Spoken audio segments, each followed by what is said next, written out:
बंदी छोड़ सतगुरु रामपाल जी परमेश्वर जी की जय हो।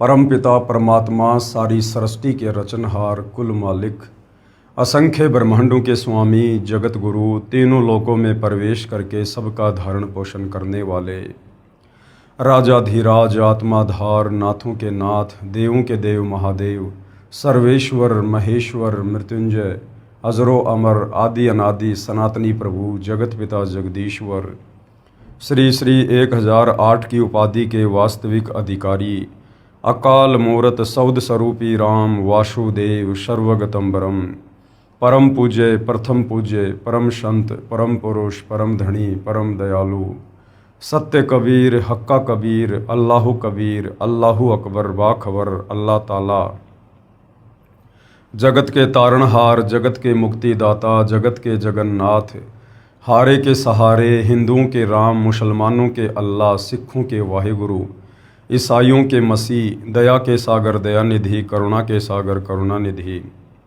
स्वयंभू परिभू संकट मोचन कष्ट हरण मंगल करण दुख भंजन अविगत कबीर निर्विकार निर्विषम परमात्मा अलय अलेख सतगुरु आदि अनादि सतगुरु असली मर्यादा पुरुषोत्तम असली राम असली कृष्ण असली घनश्याम असली मुरारी राजाओं के राजा महाराजाओं के महाराजा शहंशाहों के शहंशाह सम्राटों के सम्राट भगवानों के भगवान अल्लाहों के अल्लाह प्रभुओं के प्रभु मसीहाओं के मसीह सच्चे वाहिगुरु बाबाओं के बाबा पीरों के पीर सेठों के सेठ जगत सेठ सावड़सा सेठ सर्वगुण संपन्न अनंत कोटि कलाओं के स्वामी अनंत कोटि ब्रह्मांडों के नायक योगियों में महायोगी ध्यानियों में महाध्यानी सिद्धों में परम सिद्ध ज्ञानियों में तत्वज्ञानी ब्रह्म ज्ञानी महाज्ञानी परम ज्ञानी सर्वश्रेष्ठ ज्ञानी विज्ञानी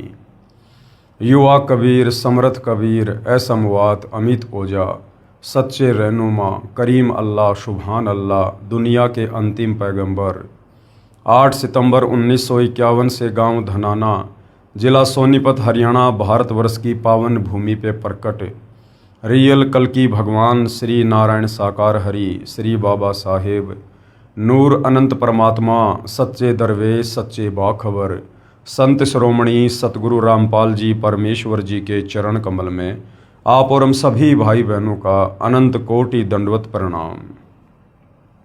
सत्साई भाई और बहनों, बहुत बड़ी दया बहुत बड़ी मेहर पूज्य गुरुदेव भगवान की परमेश्वर रामपाल जी की जिनके शुभ आशीर्वाद से विशेष आशीर्वाद से उन्हीं के कर कमलों द्वारा लिखित उनके अमर सत्संगों का संग्रह पवित्र पुस्तक ज्ञान गंगा के ऊपर वीडियो बनाने की श्रृंखला शुरू हुई है।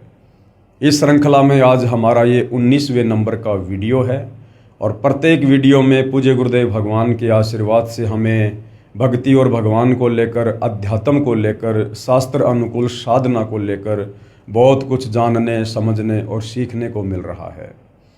भाई और बहनों, ये पवित्र आध्यात्मिक पुस्तक ज्ञान गंगा जो सर्व धर्मों के सर्व पवित्र धर्मशास्त्रों के ज्ञान से प्रमाणित है, इस पवित्र पुस्तक ज्ञान गंगा में हिंदुओं के चारों वेद गीता जी 18 पुराण मुसलमान भाइयों की 4 कतेब तौरात जबूर इंजिल कुरान शरीफ कुरान मस्जिद सिख भाइयों का वाहिगुरु और ईसाइयों की बाइबल से प्रमाणित ज्ञान है।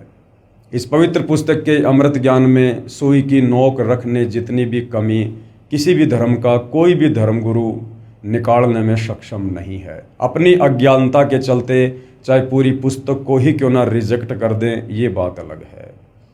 तो भाई और बहनों, यदि इस कलयुग की बिचली पीढ़ी में मोक्ष के प्राइम टाइम में यदि आत्मा का कल्याण संभव है तो सिर्फ और सिर्फ पवित्र पुस्तक ज्ञान गंगा को पढ़कर ज्ञान को समझकर और इस पवित्र पुस्तक के लेखक परम संत पूर्ण ब्रह्म परमेश्वर सतगुरु रामपाल जी से उपदेश प्राप्त करके और आजीवन मर्यादा में रहकर करने से ही संभव है।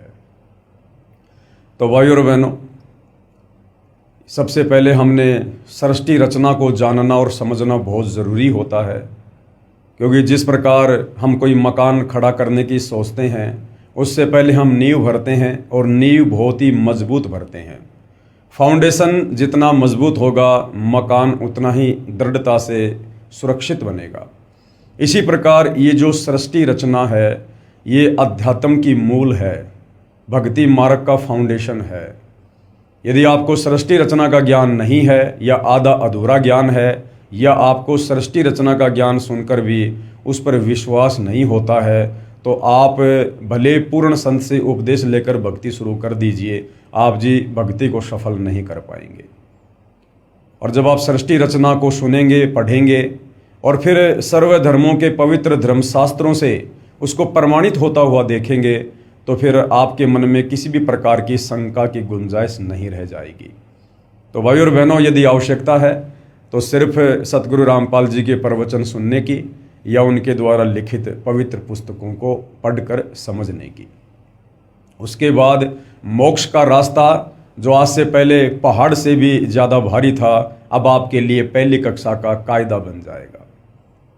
यदि कुछ प्राप्त करना सबसे ज़्यादा आसान है तो केवल मोक्ष है। कब? जब हमें ज्ञान समझ में आ जाएगा और हमें विश्वास हो जाएगा कि सतगुरु रामपाल जी हमें जो सूक्ष्म ज्ञान दे रहे हैं, जो तत्व ज्ञान दे रहे हैं, जो सृष्टि रचना उन्होंने बताई है और सर्व धर्मों के पवित्र धर्मशास्त्रों से प्रमाणित करके दिखाई है, उसके बाद भाई और बहनों मोक्ष में किसी प्रकार की कोई संशय नहीं है। और ये मनुष्य जन्म हम केवल मोक्ष प्राप्ति के लिए ही मिलता है। बाकी 184 योनियां हैं, आप जी देख सकते हैं। जितनी बुद्धि परमेश्वर ने सोचने समझने की, तर्क वितर्क की, सलाह मशवरे की, आत्मचिंतन की, मंथन की हम मनुष्यों को दी है, अन्य 184 योनियों में किसी भी पशु पक्षी कीट पतंग को प्राप्त नहीं है। क्योंकि 84 लाख योनियां भोगने के बाद परमेश्वर हमें एक मनुष्य जन्म उपलब्ध करवाते हैं और इस मनुष्य जन्म का मुख्य मकसद होता है पूर्ण संत की तलाश करके, उनसे उपदेश प्राप्त करके, उनकी भक्ति करके और इस काल के 21 ब्रह्मांड से बाहर निकलकर शतलोक जाने के लिए हमें ये अनमोल मनुष्य चोला मिलता है। और यदि हमने इस मनुष्य जन्म को प्राप्त करके, जो बहुत ही अनमोल है, बहुत कीमती है, यदि हमने मोक्ष प्राप्त नहीं किया, जन्म मरण के चक्कर से बाहर नहीं निकले, 184 योनियों की पीड़ाओं से बाहर नहीं निकले, तो भाई और बहनों फिर इस प्रकार की पीड़ाई हमें अनंत युगों के लिए फिर से यही काल के 21 ब्रह्मांडों में भोगनी पड़ेगी। तो मनुष्य जन्म प्राप्त करके भी यदि किसी ने अपनी आत्मा का कल्याण नहीं करवाया तो संत भाषा में कहते हैं कि धिक्कार है उसकी माता को जिससे उसका जन्म हुआ। तो भाई और बहनों, आप सतगुरु रामपाल जी के ज्ञान को YouTube पर सत्संग सुनकर या फिर पवित्र पुस्तक ज्ञान गंगा को गूगल से डाउनलोड करके PDF के रूप में पढ़िएगा, या सतगुरु रामपाल जी के सत्संग और पुस्तकें पढ़ने के लिए आप उनकी वेबसाइट www.jagatgururampalji.org पर भी सर्च कर सकते हैं। तो भाई और बहनों, इस पवित्र पुस्तक पर 18 वीडियो बन चुके हैं। आज हमारा ये 19वें नंबर का वीडियो है। हमने सृष्टि रचना के विषय में जाना, समझा। उसके बाद सर्व धर्मों के पवित्र धर्मशास्त्र उस सृष्टि रचना को प्रमाणित कर रहे हैं। इसको देखकर सुनकर हमारे को दृढ़ विश्वास हुआ। और उसके बाद जिन जिन महापुरुषों को कबीर परमात्मा स्वयं सतलोक से चलकर पृथ्वी पर प्रकट होकर तत्वदर्शी संत या जिंदा बाबा के रूप में मिले, उनको अपना ज्ञान समझाया, सृष्टि रचना से परिचित करवाया, उनकी आत्मा को शरीर से निकालकर सतलोक लेकर गए, सर्व ब्रह्मांडों से परिचित करवाया, उनका ज्ञान योग खोला। और उन महापुरुषों ने फिर नीचे पृथ्वी पर आकर अपने ग्रंथ लिखे और परमेश्वर की महिमा का बखान किया। इससे भी हमारे को दृढ़ विश्वास हुआ। और उसके बाद हमने पढ़ा कि किस प्रकार वो कबीर परमात्मा सतलोक से चलकर आप और हम आत्माओं के आत्म कल्याण के लिए, काल के बंधन से छुड़वाने के लिए चारों युगों में आते हैं। सतयुग में परमात्मा सतसुकृत ऋषि के नाम से प्रकट हुए, त्रेता में मुनिंद्र ऋषि के नाम से, द्वापर में करुणामय ऋषि के नाम से और कलयुग के प्रथम चरण में कबीर नाम से प्रकट होकर आप और हमें यही ज्ञान समझाया करते थे जो आज सतगुरु रामपाल जी हमें समझा रहे हैं। तो भाई और बहनों, इससे हमारा विश्वास बढ़ेगा और भक्ति में हमारी रुचि बनेगी। तो भाई और बहनों, जब ऐसे परम संत इस धरती पर आते हैं, प्रकट होते हैं, हम आत्माओं के उपकार के लिए, हमारे उद्धार के लिए, और यदि फिर उन संतों के साथ बेअदबी की जाती है या उनके साथ ईर्ष्या रखी जाती है, घृणा की जाती है, तो फिर वो आत्माएं किस कदर परमात्मा के दरबार में दंड का भागी बनती है। आज हम इस विषय को लेकर जो इस पवित्र पुस्तक में लिखा हुआ है, जो टॉपिक है संत सताने की सज़ा, आज हम इसके ऊपर विचार करेंगे और समझेंगे और हम किसी भी संत का अनादर करने से बचेंगे ताकि हमारे पाप कर्म बढ़ने से बचें और हम परमात्मा के दंड के भागी बनने से भी बचें। तो पवित्र पुस्तक ज्ञानगंगा पेज नंबर 131 है। आज का टॉपिक है संत सताने की सजा। जो संत दुनिया के उपकार के लिए, उद्धार के लिए जगत के तारणहार बनकर यहाँ पर प्रकट होते हैं, और यदि उन संतों के साथ में बेअदबी की जाती है, उनको ना पहचान कर या फिर काल प्रेरणा से लोगों के या अज्ञानी धर्मगुरुओं के बहकावे में आकर फिर उन आत्माओं को किस कदर सज़ा भोगनी पड़ती है, तो आप और हमें सचेत करने के लिए परमेश्वर जी ने अपनी पवित्र पुस्तक ज्ञान गंगा में ये सब कुछ लिखा है। आदरणीय गरीबदास साहिब जी का जन्म पावन गांव छुडानी, जिला झज्जर में श्री बलराम जी धनखड़ के घर हुआ। हालांकि भाइयों और बहनों, आदरणीय गरीबदास जी कोई सामान्य व्यक्ति नहीं थे, किसी माँ के गर्भ से जन्म लेकर आए हुए कोई साधारण व्यक्ति नहीं थे। वे स्वयं कबीर परमेश्वर थे, कबीर भगवान थे, सारी सृष्टि के मालिक थे। आप और हम आत्माओं को जो इस काल के जाल में फंसी हुई हैं, इन्हें समझाने के लिए समय समय पर तरह तरह की भूमिका करते हुए धरती पर प्रकट होते रहते हैं। तो भाइयों और बहनों, आदरणीय गरीबदास जी स्वयं कबीर भगवान थे, कबीर परमात्मा थे, और उन्होंने एक लीला की, एक साधारण से परिवार में आने की, एक मुंह बोले माता पिता को बनाकर लीला करने की, ताकि आगे चलकर वे हमें अध्यात्म के विषय में कुछ बता सकें और हमारी आत्मा का उद्धार कर सकें। जिस प्रकार आपने सुना होगा कबीर परमेश्वर जी की कथाओं में, परमेश्वर रामपाल जी के प्रवचनों में, कि 650 साल पहले कबीर परमेश्वर जी के नाम पर बादशाह सिकंदर लोदी के धार्मिक गुरु शेख तकी ने पूरे भारतवर्ष में चिट्ठियाँ डलवा दी थी कि कबीर नीरू पुत्र काशी वाला भंडारा करेगा और सबको एक एक दोहर, एक एक मोहर देगा। 18 लाख व्यक्ति, साधु संत महात्मा बनारस में इकट्ठे हो गए और उस समय कबीर परमेश्वर जी ने एक लीला की, अपना ही एक दूसरा रूप बनाया केशव बंजारे का, और उस भंडारे में आकर बैठ गए और सारी व्यवस्था 18 लाख लोगों के लिए पल भर में कर दी। भंडारा शुरू हो गया। उसके बाद लोग पूछने लगे कि ये भंडारा किसने शुरू किया है, तो बताया कि कबीर जी के पगड़ी बदल एक मित्र हैं, उनके लंगोटिया मित्र हैं, उन्होंने ये भंडारा शुरू किया है। अब भाइयों और बहनों, थे स्वयं कबीर परमात्मा ही जो केशव बंजारा का रूप बनाकर और वहाँ पर सारी व्यवस्था भंडारे की कर रहे थे, लेकिन उन्होंने अपने आप को छुपाया।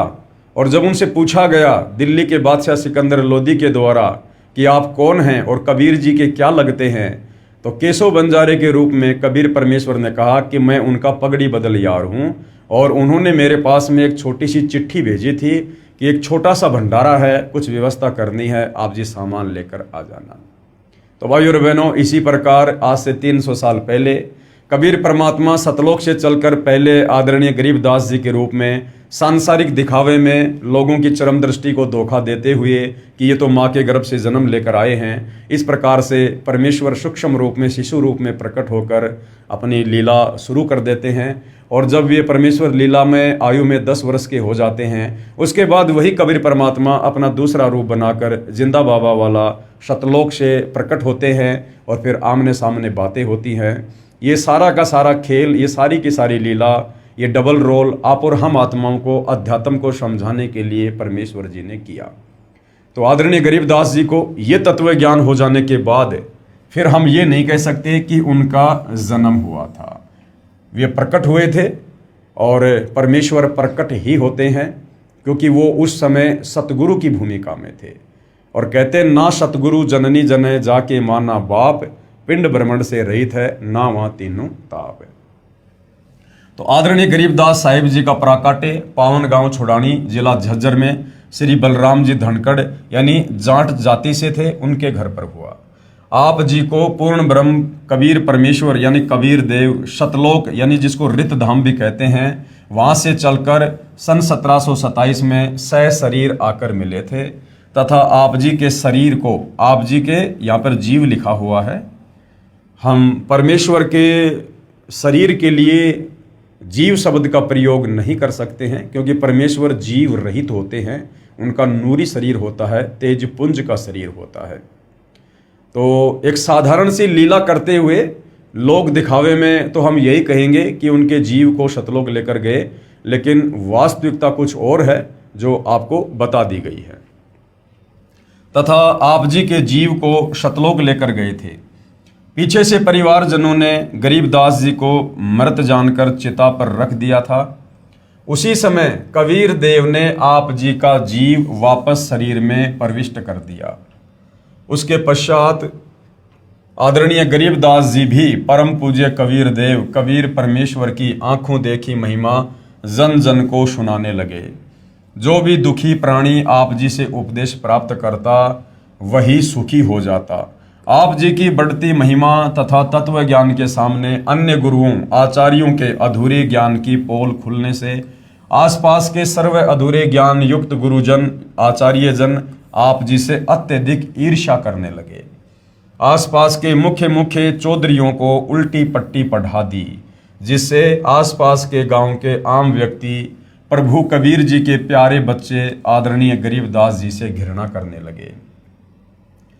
दिल्ली के बाजितपुर गांव में आपका एक शिष्य था, उससे भी पूरा गांव ईर्ष्या करता था, क्योंकि भाई और बहनों, जो भगत अपने गुरु के नक्शे कदम पर चलेगा उसके साथ वही होगा जो शुरुआत में उसके गुरु के साथ होता है। क्योंकि गुरु यहाँ पर स्वयं कबीर होता है, लेकिन एक आम व्यक्ति की तरह भूमिका करता है, एक आम संत का रोल प्ले करता है, होते वे स्वयं परमात्मा ही है। और कबीर परमेश्वर जी अपनी वाणी में कहते हैं कि जो मम संत सत शब्द दृढ़ावे वाके संग सब राड बढ़ावे। यानी जो परमेश्वर का भगत होता है और परमेश्वर से प्राप्त ज्ञान को जो आगे बढ़ाता है, उसका प्रचार करता है, तो वो सत ज्ञान होता है, तत्व ज्ञान होता है। वो ज्ञान लोकवेद के विपरीत होता है, इस काल के विचारों के खिलाफ होता है, जिस कारण से काल उस भगतात्मा का विरोध करवा देता है। तो आदरणीय गरीबदास जी जिस प्रकार से एक भगत की भूमिका कर रहे थे, उस भगत की भूमिका में आसपास के जो धर्मगुरु थे, जो शास्त्र विरुद्ध साधना पर जनता को लगाकर रखे हुए थे अपने पेट पोषण के लिए, काल प्रेरणा से उन लोगों ने जनता को गरीबदास जी के विरुद्ध भड़का रखा था। और गरीबदास जी से उपदेश प्राप्त जो भगत थे, जो वास्तव में मर्यादा में रहकर भक्ति करते थे और अपने गुरुदेव के ज्ञान का आगे प्रचार करते थे, उनका भी आसपास के लोग विरोध किया करते थे। तो गरीबदास जी का गांव बाजितपुर में जो भगत था, उससे भी पूरा गांव ईर्ष्या करता था। उसकी प्रार्थना पर, यानी वाजिदपुर के उस भगत की प्रार्थना पर आदरणीय गरीबदास जी यानी आप जी कुछ दिन वाजिदपुर में ठहरे। उसी समय टिड्डी दल ने आसपास के क्षेत्र में बाजरे की फसल नष्ट कर दी, परंतु आप जी के भगत की फसल को कोई हानि नहीं पहुंचाई। सर्व ग्रामवासी संत गरीबदास जी की महिमा से बहुत प्रभावित हुए तथा ज्ञान को स्वीकार करके अपना आत्म कल्याण करवाया। यानी भाई और बहनों, इस काल के लोक का एक बहुत ही घटिया नियम है। यहाँ पर ज्ञान को जल्दी से स्वीकार करके कोई भी संत की महिमा नहीं करता है, कोई भी संत के आगे घुटने नहीं टेकता है। कब टेकता है? या तो कोई चमत्कार देखता है, या फिर उसके खुद के घुटने टूट लेते हैं हर प्रकार से, फिर वो दुखी होकर संत के सामने घुटने टेकता है।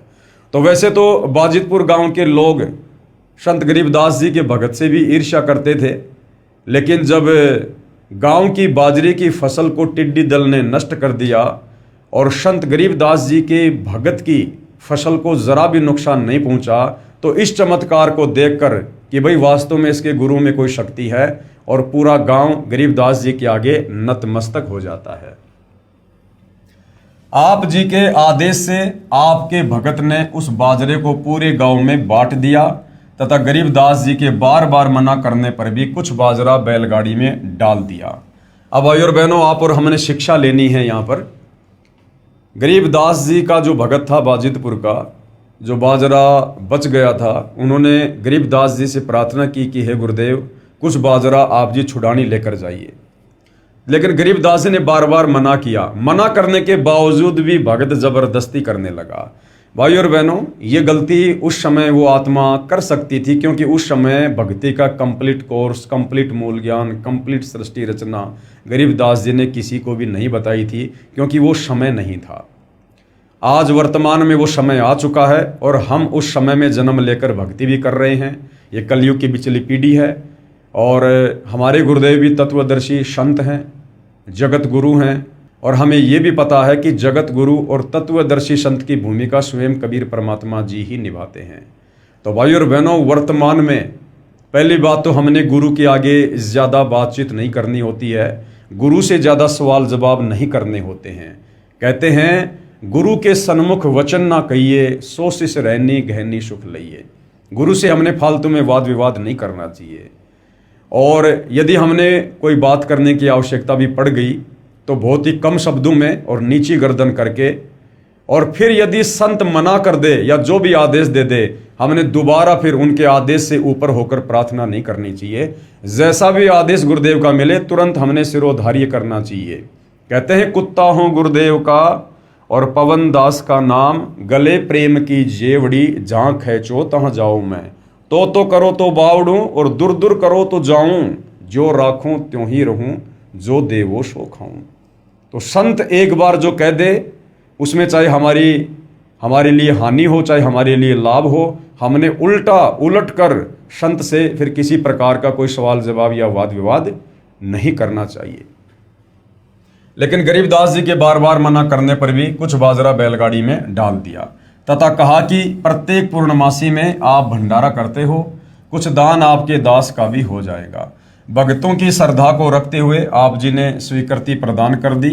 आदरणीय गरीबदास जी के 4 लड़के तथा 2 कन्याएं संतान रूप में थी तथा लगभग 1300 एकड़ जमीन के स्वामी थे। अब भाई और बहनों, कबीर परमेश्वर ना ही तो शादी करते हैं और ना ही कबीर परमेश्वर बच्चे यानी संतान मैथुन क्रिया से उत्पन्न करते हैं।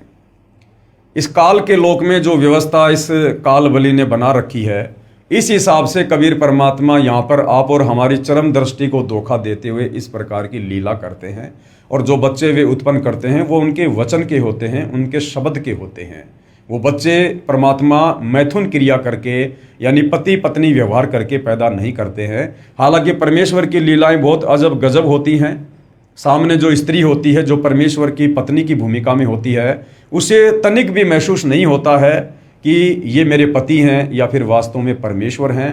उस स्त्री को ऐसा ही लगता है जैसे एक आम स्त्री के साथ उसका पति शारीरिक संबंध बनाता है। लेकिन भाई और बहनों, परमेश्वर की गति को हम नहीं जान सकते।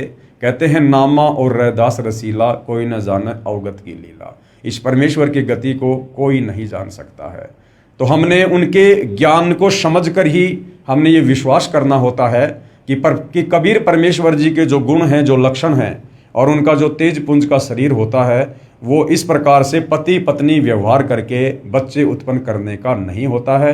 और ना ही वो परमात्मा इस प्रकार का गंदा कर्म कभी करते हैं। उनके आसपास इस प्रकार की सोच भी नहीं होती है। तो गरीबदास जी के जो 4 लड़के और 2 लड़कियां थी, वो उनके वचन के बच्चे थे, लेकिन सांसारिक दृष्टि में उनको उनके बेटा बेटी ही बोला जाता है। उसी बैलगाड़ी में बैठकर आप गांव छुडानी को चल पड़े।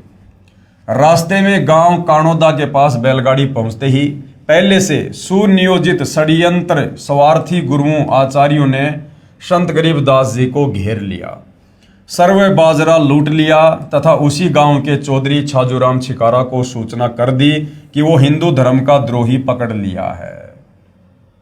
गरीबदास जी ने मना किया था कि भैया बाजरा मत दे, बाजरा मत दे। गरीबदास जी को पता था कि ये व्यर्थ में जाएगा, क्योंकि संत अंतर्यामी होते हैं, जानी जान होते हैं। लेकिन भगत ने फिर भी जिद की और जबरदस्ती बैलगाड़ी में बाजरा डाल दिया। वो बाजरा उन षड्यंत्रकारी लोगों ने लूट लिया। वो बाजरा भंडारे में नहीं लग पाया। और क्या किया? स्वार्थी गुरुओं आचार्यों ने संत गरीबदास जी को घेर लिया, सारा बाजरा लूट लिया तथा उसी गांव के चौधरी छाजूराम छिकारा को सूचना कर दी कि वह हिंदू धर्म का द्रोही पकड़ लिया गया है। आज सतगुरु रामपाल जी के साथ भी उनको ना पहचान कर, एक आम व्यक्ति मानकर, आम संत जानकर, उनके साथ भी काल प्रेरणा से ये आचार्य, धर्मगुरु और आम जनता के लोग जिनका थोड़ा बहुत कोई स्वार्थ होता है, वो वही व्यवहार कर रहे हैं जो गरीबदास जी के साथ हो रहा था। आज सतगुरु रामपाल जी शास्त्र अनुकूल शत भक्ति दे रहे हैं, महाउपकारक कार्य कर रहे हैं, दुखियों के जीवन को सुख में तब्दील कर रहे हैं। उसके बावजूद भी उन्हें तरह तरह की संज्ञा दी जाती है, उनके ज्ञान को ना सुनकर, ना समझकर, कि ये हिंदू देवी देवताओं के विरोधी हैं, ये सनातन धर्म के विरोधी हैं, आदि आदि। चौधरी छाजूराम जी के आदेश से चौपाड़ में बांध दिया गया। अब आदरणीय गरीबदास जी को चौधरी जी के आदेश से गांव की चौपाल में बांध दिया गया। अब देखना भाइयों और बहनों, संत को सताने की कितनी बड़ी सजा मिलती है। जैसे वर्तमान में पूर्ण संत की भूमिका सतगुरु रामपाल जी कर रहे हैं, इनके अलावा धरती पर और कोई पूर्ण संत नहीं है। और जिस प्रकार से 2006 में करोथा कांड हुआ, सतगुरु रामपाल जी को सताया गया, 21 महीने उनको जेल हुई, बेवजह उनको यातनाएं दी गई। उसके बाद 2014 में बरवाला कांड हुआ, बेवजह निर्दोष सतगुरु रामपाल जी को लगभग 11.5 वर्ष जेल में रहना पड़ा। तो भाइयों और बहनों, जिन जिन लोगों ने संत को सताने में अपनी अपनी प्रत्यक्ष या अप्रत्यक्ष भूमिका निभाई है, उन लोगों को समय आने पर जिस प्रकार से आगे चलकर गरीबदास जी को सताने वाले सजा भोगेंगे, इस प्रकार से उन लोगों को भी वो सजा भोगनी ही पड़ेगी। चौधरी छाजूराम जी को सरकार की तरफ से कुछ कानूनी अधिकार प्राप्त थे। 6 महीने की सजा और 500 रुपये जुर्माना तथा महादोषी को काठ में बंद करना आदि सम्मिलित थे। काठ में बंद करना मतलब एक विशेष प्रकार की सजा थी जिसमें बहुत ज्यादा पीड़ा होती थी। तो चौधरी छाजूराम जी को सरकार की तरफ से ये 3 प्रकार की सजा देने का अधिकार था। यानी 6 महीने की सजा, 6 महीने तक वो किसी को भी जेल में डलवा सकते थे। 500 रुपये का जुर्माना लगा सकते थे, उस समय 500 रुपये समझो आज के 5 लाख रुपए। तथा महादोषी को, यानी जिसने कोई बहुत बड़ा दोष कर दिया हो, उस अपराधी व्यक्ति को काठ में बंद करना आदि आदि सम्मिलित थे। उन धर्म के अज्ञानी ठेकेदारों यानी गुरुओं आचार्यों द्वारा पहले से उल्टी पट्टी पढ़े चौधरी छाजूराम छिकारा जी ने उस परम आदरणीय गरीबदास जी महाराज को काठ में बंद कर दिया। यानी गरीबदास जी को जो भयंकर जो सजा थी, जिससे पीड़ा होती थी, वो उन नादान धर्मगुरुओं ने काल प्रेरणा से उस भोले वाले व्यक्ति चौधरी छाजूराम को बहका कर फुसला कर गरीबदास जी को वो वाली सजा दिलवा दी। काठ में बंद करना एक प्रकार की कठिन कारागार की सजा थी। दोनों पैरों के घुटनों से ऊपर 2 काठ के मोटे डंडे बांधकर दोनों हाथों को पीछे बांध दिया जाता था, जिस कारण व्यक्ति बैठ नहीं सकता था। जैसे कि मुर्गा बना दिया जाता है ना, उस स्थिति में वो पीड़ा दी जाती थी तथा पीड़ा बहुत होती थी और पैर सूज जाते थे। बैलगाड़ी वाला खाली गाड़ी लेकर गांव बाजिदपुर वापस चला गया, जो गांव कानोदा से लगभग 10 किलोमीटर की दूरी पर है।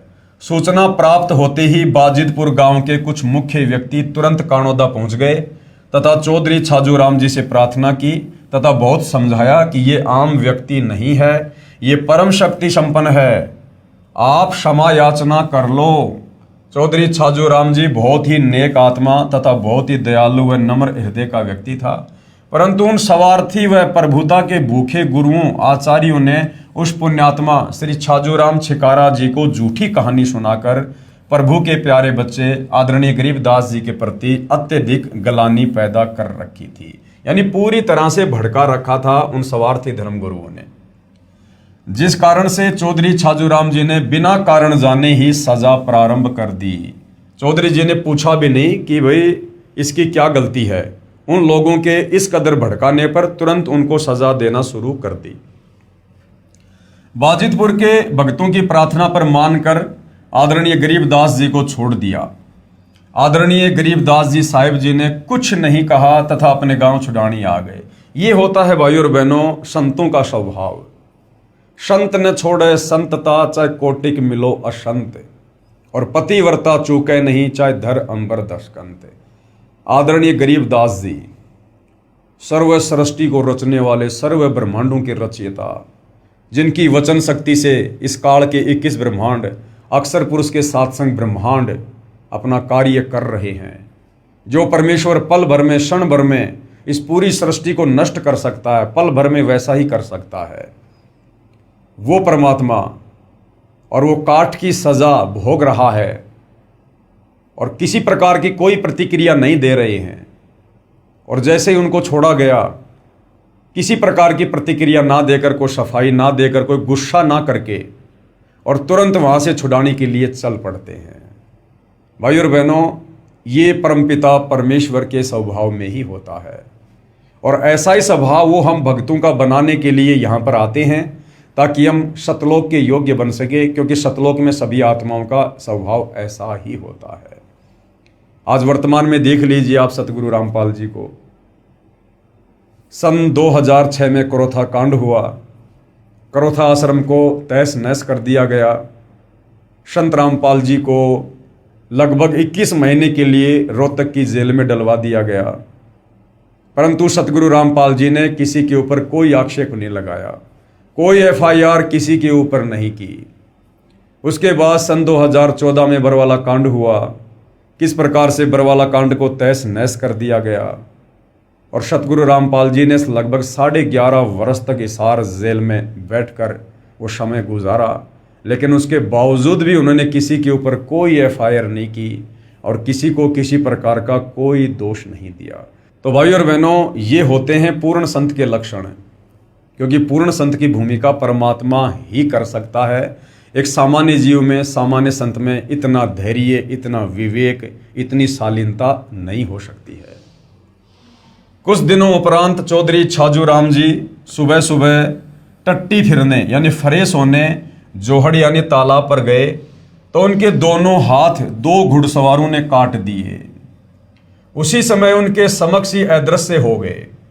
फिर क्या हुआ भाई और बहनों, अगले दिन जब चौधरी छाजू राम जी फ्रेश होने के लिए अपने खेतों की तरफ गए, गांव से बाहर गए, तो 2 व्यक्ति घोड़ों पर सवार होकर आए और उन दोनों ने बेवजह बिना कुछ पूछे चौधरी छाजू राम जी के दोनों हाथ तलवारों से काट दिए और चल दिए। उसी समय उनके समक्ष ही अदृश्य हो गए और वहीं से तुरंत वो अदृश्य हो गए।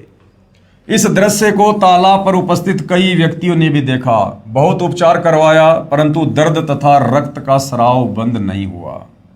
कई दिन तक बुरी तरह चिल्लाते रहे।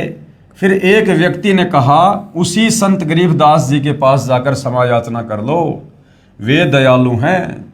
अब भाई और बहनों, जिस व्यक्ति ने यह बात कही कि आप उसी परम संत गरीबदास जी के पास जाके क्षमा याचना करो, आपने संत को बेवजह सताया है, जिसकी सजा आपको मिली है। अब छाजू राम जी तक ये संदेशा पहुंचाना भी गरीबदास जी की ही मेहरबानी थी, यानी गरीबदास जी ने ही उस व्यक्ति में प्रेरणा करके और छाजू राम जी को याद दिलाया कि आप उसी संत गरीबदास जी के पास जाकर क्षमा याचना करो, जिनको आपने बेवजह यातना दी थी। ये उनको दी गई बेवजह यातना का ही कष्ट आपको भोगना पड़ा है। एक व्यक्ति ने कहा, उसी संत गरीबदास जी के पास जाकर क्षमा याचना कर लो, वे दयालु हैं। परिवारजन उस चौधरी को घोड़े पर बैठाकर छुड़ाने ले गए। श्री छाजू राम जी जाते ही आदरणीय गरीबदास जी के चरणों में गिर गए, क्षमा याचना की। संत गरीबदास जी ने आशीर्वाद दिया तथा नाम उपदेश दिया तथा आजीवन भक्ति करने को कहा। चौधरी छाजू राम जी ने कहा, दाता, मेरे को आपके विषय में अत्यधिक भ्रमित कर रखा था। मुझे नहीं मालूम था कि आप पूर्ण परमात्मा आए हो। आदरणीय गरीबदास जी ने कहा, मैं पूर्ण परमात्मा कबीर साहिब कबीर देव जुलाहा का भेजा हुआ दास हूँ। और यही बात भाई और बहनों आज सतगुरु रामपाल जी कहते हैं। जब उनसे मिलकर, उनसे प्रभावित होकर या उनकी भक्ति से लाभ प्राप्त करके जब उन्हें कोई परमेश्वर या परमात्मा की संज्ञा देते हैं कि आप तो स्वयं परमात्मा आए हो, तो सतगुरु रामपाल जी बार बार कहते हैं कि मैं तो आपका सेवक हूँ, मैं तो आपका दास हूँ। मेरे को तो परमात्मा जी ने आप आत्माओं के कल्याण के लिए भेजा है, क्योंकि परम संत या महापुरुष कभी भी अपने आप को सर्वस्व सिद्ध नहीं करते हैं, बल्कि उनके उपकारों से और उनके द्वारा किए गए कार्यों से, अर्थात उनके द्वारा जो शास्त्र अनुकूल सत भक्ति दी जाती है, फिर उससे जन जन को जो आध्यात्मिक लाभ प्राप्त होता है, उससे वे स्वयं ही परमात्मा सिद्ध हो जाते हैं। उन्हीं की शक्ति से आप ठीक हुए हो। मैंने आपको कोई श्राप नहीं दिया था, आपका जो कर्म था आपको मिला है। यदि यहाँ नहीं आते तो आपके परिवार पर और भी पाप कर्म का प्रभाव था। अब वो नहीं रहेगा, क्योंकि आपने उपदेश प्राप्त कर लिया। चौधरी छाजू राम जी ने अपने सर्व परिवार को उपदेश दिलाया। आज भी उसी पुण्यात्मा छाजू राम के वंशज आदरणीय गरीबदास जी की परंपरागत पूजा करते हैं। लगभग सैकड़ों परिवार हैं जिन्हें छाजूवाड़ा कहते हैं, क्योंकि तुमने उस दरगाह का महल नहीं देखा। कौन सी दरगाह का? परमेश्वर के दरबार का, जहां बैठकर परमात्मा सबका न्याय करते हैं। और धर्म राय के तिल तिल का लेखा। राम कहे मेरे साध को, यानी भगत को, राम यानी परमात्मा, परमात्मा कहे मेरे भगत को, दुख ना दीजो कोय, भगत दुखाए मैं दुखी, मेरा आपा भी दुखी होए। हिरण्यकशिपु उदर विदारिया, यानी हिरणाकुश का परमात्मा ने नरसिंह रूप धारण करके पेट फाड़ा था। हिरणाकुश उदर विदारिया, और मैं ही मार्या कंस, जो मेरे भगत को सतावे उसका खोदूं वंश। साध 57 कोटि पाप है, यानी संतों को सताना करोड़ों पाप के बराबर है। अनगिन हत्या अपराधम, और दुर्वासा की कलप से प्रलय हो गए यादव। उपरोक्त वाणी में सतगुरु गरीबदास जी प्रमाण दे रहे हैं कि परमेश्वर कहते हैं कि मेरे संत यानी भगत को दुखी मत कर देना। जो मेरे संत को दुखी करता है समझो मुझे दुखी करता है, क्योंकि उपदेश प्राप्त करने के बाद संत यानी भगत किसी को भी दुखी नहीं करता है, ना उसकी मनसा होती है किसी को परेशान करने की। और ऐसी पुण्यात्मा के साथ यदि कोई बदतमीजी करता है, बेअदबी करता है, उसको दुखी करता है, तो समझो कि वो परमात्मा को ही दुखी कर रहा है। और परमात्मा के साथ पंगा लेने वाले का फिर आने वाले समय में क्या हश्र होता है, ये सर्वविदित है। जब मेरे भगत प्रहलाद को दुखी किया, तब मैंने हिरण्यकशिपु का पेट फाड़ा और मैंने ही कंस को मारा। और जो मेरे साधु यानी भगत को दुखी करेगा, मैं उसका वंश मिटा दूंगा, उसका वंश ही मिटा दूंगा। जैसे दुर्योधन ने यानी कौरवों ने पांडवों को बेवजह दुखी किया, परमेश्वर ने उनका वंश ही मिटा दिया। लंकापति रावण ने श्री रामचंद्र जी को बेवजह दुखी किया, उसकी पत्नी का अपहरण किया, परमात्मा ने रावण का वंश ही समाप्त कर दिया। आज रावण के वंश में कोई दीपक लगाने वाला भी नहीं है। उसके बाद में कंस ने श्री कृष्ण जी को बेवजह दुखी किया, परेशान किया, परमात्मा ने उस कंस का नामो निशान ही समाप्त कर दिया, वंश ही समाप्त कर दिया। इसलिए संत को सताने के करोड़ों पाप लगते हैं। तो भाइयों और बहनों, जिन जिन लोगों ने परम संत, पूर्ण संत जो भूमिका गरीबदास जी कर रहे थे, उससे भी कई गुना ज्यादा अव्वल दर्जे की भूमिका आज सतगुरु रामपाल जी कर रहे हैं। आदरणीय गरीबदास जी भी स्वयं कबीर परमात्मा थे, लेकिन अपने आप को छुपा कर लीला कर रहे थे। सतगुरु रामपाल जी भी स्वयं कबीर परमात्मा हैं, लेकिन अपने आप को छुपा कर लीला कर रहे हैं। तो जिस प्रकार से भाइयों और बहनों, करोथा कांड के समय जिन जिन लोगों ने उनके साथ बेअदबी की है, आगे चलकर उन तमाम लोगों का क्या हश्र हुआ, ये आप जी उनके द्वारा लिखित 2 पुस्तकें हैं। एक तो करोथा कांड और दूसरी है भोगेगा अपना कियारे। उसके ऊपर भी मैं वीडियो बना चुका हूं, आप जी सोशल मीडिया पर देख सकते हैं कि किस प्रकार से करोथा के आसपास के गांव वाले, डिग्गल वाले, बागपुर वाले, करोथा वाले, इन गांव वालों को किस प्रकार से असहनीय पीड़ाओं का सामना करना पड़ा। लोगों की अकाल मृत्यु हुई, कोई बीमारी से मरा, कोई एक्सीडेंट से मरा, कोई तड़प तड़प के मरा। जिन लोगों ने करोथा कांड में प्रत्यक्ष या अप्रत्यक्ष रूप में हमले में अपनी भूमिका अदा की थी। उसके बाद 2014 बरवाला कांड, और जिन जिन लोगों ने बरवाला कांड में जैसे भी अपनी भूमिका अदा की, कुछ लोगों के साथ तो उनके द्वारा की गई बेअदबी की सजा उन्हें मिल चुकी है, और बाकी लोगों को आने वाले समय में मिलनी बाकी है, क्योंकि ये परमेश्वर का विधान है। तो कहते हैं जो मेरे साधु को दुखी करेगा मैं उसका वंश मिटा दूंगा। इसलिए संत को सताने के करोड़ों पाप लगते हैं। जैसे अनगिन यानी अनंत हत्याएं कर दी हों। ये अनजान लोग परमात्मा के संविधान से परिचित नहीं हैं, इसलिए भयंकर भूल करते हैं और फिर दंड के भागी बनते हैं। साधु सताने को निम्न दंड मिलता है, यानी आध्यात्मिक क्षेत्र में परमात्मा के संविधान के अनुसार किसी साधु संत महात्मा को सताने का कितना दंड मिलता है, क्या दंड मिलता है, यदि वास्तव में कोई साधु है तो। यदि एक मनुष्य दूसरे मनुष्य की मृत्यु कर देता है तो उसका अगले जन्म में हत्या करने से पूरा हो जाता है। मान लीजिए आज किसी ने किसी भी कारणवश किसी की हत्या कर दी, तो अगले जन्म में वो अपनी हत्या का बदला चुका देता है। यानी जिसकी हत्या की गई थी, अगले जन्म में वो कोई न कोई मनुष्य जन्म प्राप्त करके और सामने वाले की हत्या करके अपना बदला पूरा कर लेता है। परंतु जिन्होंने संत को सताया है, उनका बदला 1 या 2 जन्म में पूरा नहीं होता। लेकिन संत को सताने का बहुत बड़ा दंड है, जो अनंत जन्मों में भी पूरा नहीं होता। सतगुरु अपनी वाणी में कहते हैं, अर्धमुखी गर्भवास में हरदम बारंबार। कितनी बड़ी सजा मिलती है संत को सताने वालों को।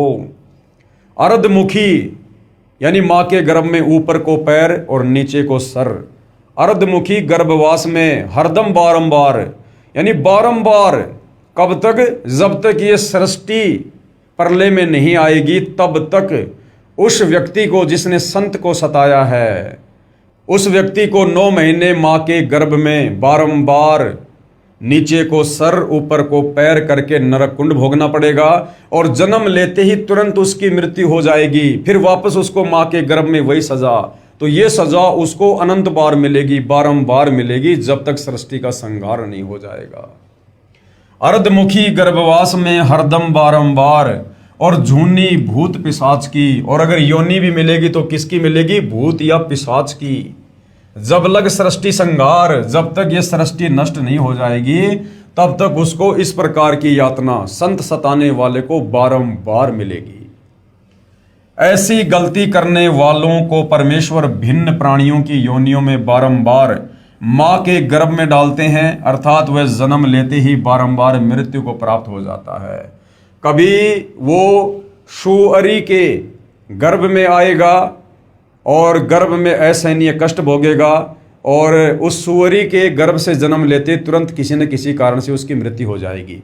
फिर अगला जन्म परमात्मा उसको कुतिया के जो है गर्भ में डालेगा, फिर कुतिया के गर्भ में वो असहनीय पीड़ा भोगेगा, फिर जन्म लेते ही किसी न किसी कारण से तुरंत उसकी मृत्यु हो जाएगी। इस प्रकार अनंत बार वो माँ के गर्भ में ऐसे ही जन्मेगा और मरेगा और कष्ट भोगेगा। और थोड़ा बहुत यदि उसको जन्म मिला तो भूत या पिशाच की योनि उस व्यक्ति को प्राप्त होती है, जो संत को दुखी करता है।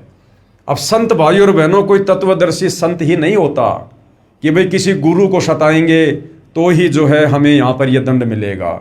संत यानी भगत, जो भक्ति करता है। अरे तत्वदर्शी संत तो स्वयं परमात्मा होते हैं, लेकिन इस प्रकार की भूमिका करके वो हमें सावधान करते हैं कि जो मेरे से उपदेश प्राप्त करके जो भक्ति करता है और जो किसी को दुखी नहीं करता, और उसके बावजूद भी यदि उसको कोई दुखी करेगा, वो चाहे भगत हो चाहे जगत हो, फिर उसको इस प्रकार की यातनाएं भोगनी पड़ेंगी, वो चाहे भगत ही क्यों ना हो। तो भाई और बहनों, हम बेवजह अपनी अज्ञानता के चलते एक दूसरे को दुखी करके सताकर इस प्रकार की सजा मोल ले लेते हैं। परमात्मा किसी का सगा नहीं है। परमेश्वर का विधान चाहे जगत हो चाहे भगत हो, सबके ऊपर समान रूप से लागू होता है।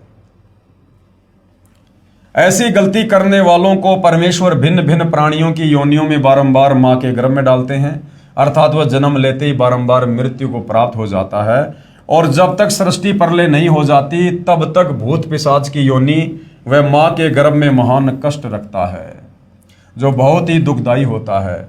और जब तक क्षमा नहीं मिलती, तब तक सताया हुआ संत ही क्षमा नहीं कर देता। और कब तक क्षमा नहीं मिलती भाई और बहनों?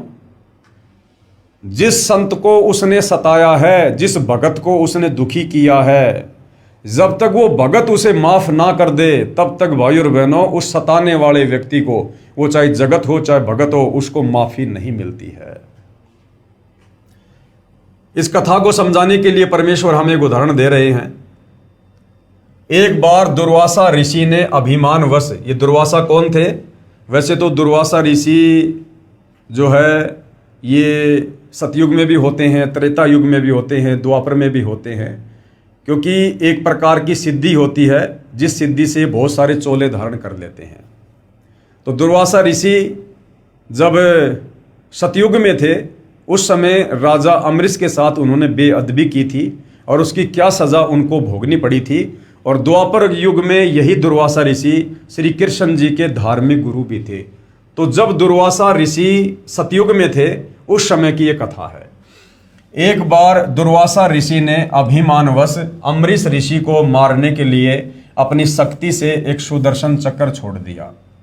सुदर्शन चक्र अम्बरीश ऋषि के चरण छूकर वापस दुर्वासा ऋषि को मारने के लिए दुर्वासा की तरफ ही चल पड़ा। दुर्वासा ऋषि ने सोच लिया कि तूने बहुत बड़ी गलती कर दी है, लेकिन अधिक समय न रहता देख दुर्वासा सुदर्शन चक्र के आगे आगे भाग लिया। भागता भागता श्री ब्रह्मा जी के पास गया और बोला कि हे भगवान, कृपया आप मुझे इस सुदर्शन चक्र से बचाओ। इस पर ब्रह्मा जी बोले कि ऋषि जी, ये मेरे वश की बात नहीं है। अपने सिर पर से बला को टालते हुए कहा कि आप भगवान शंकर के पास जाओ, वे ही आपको बचा सकते हैं।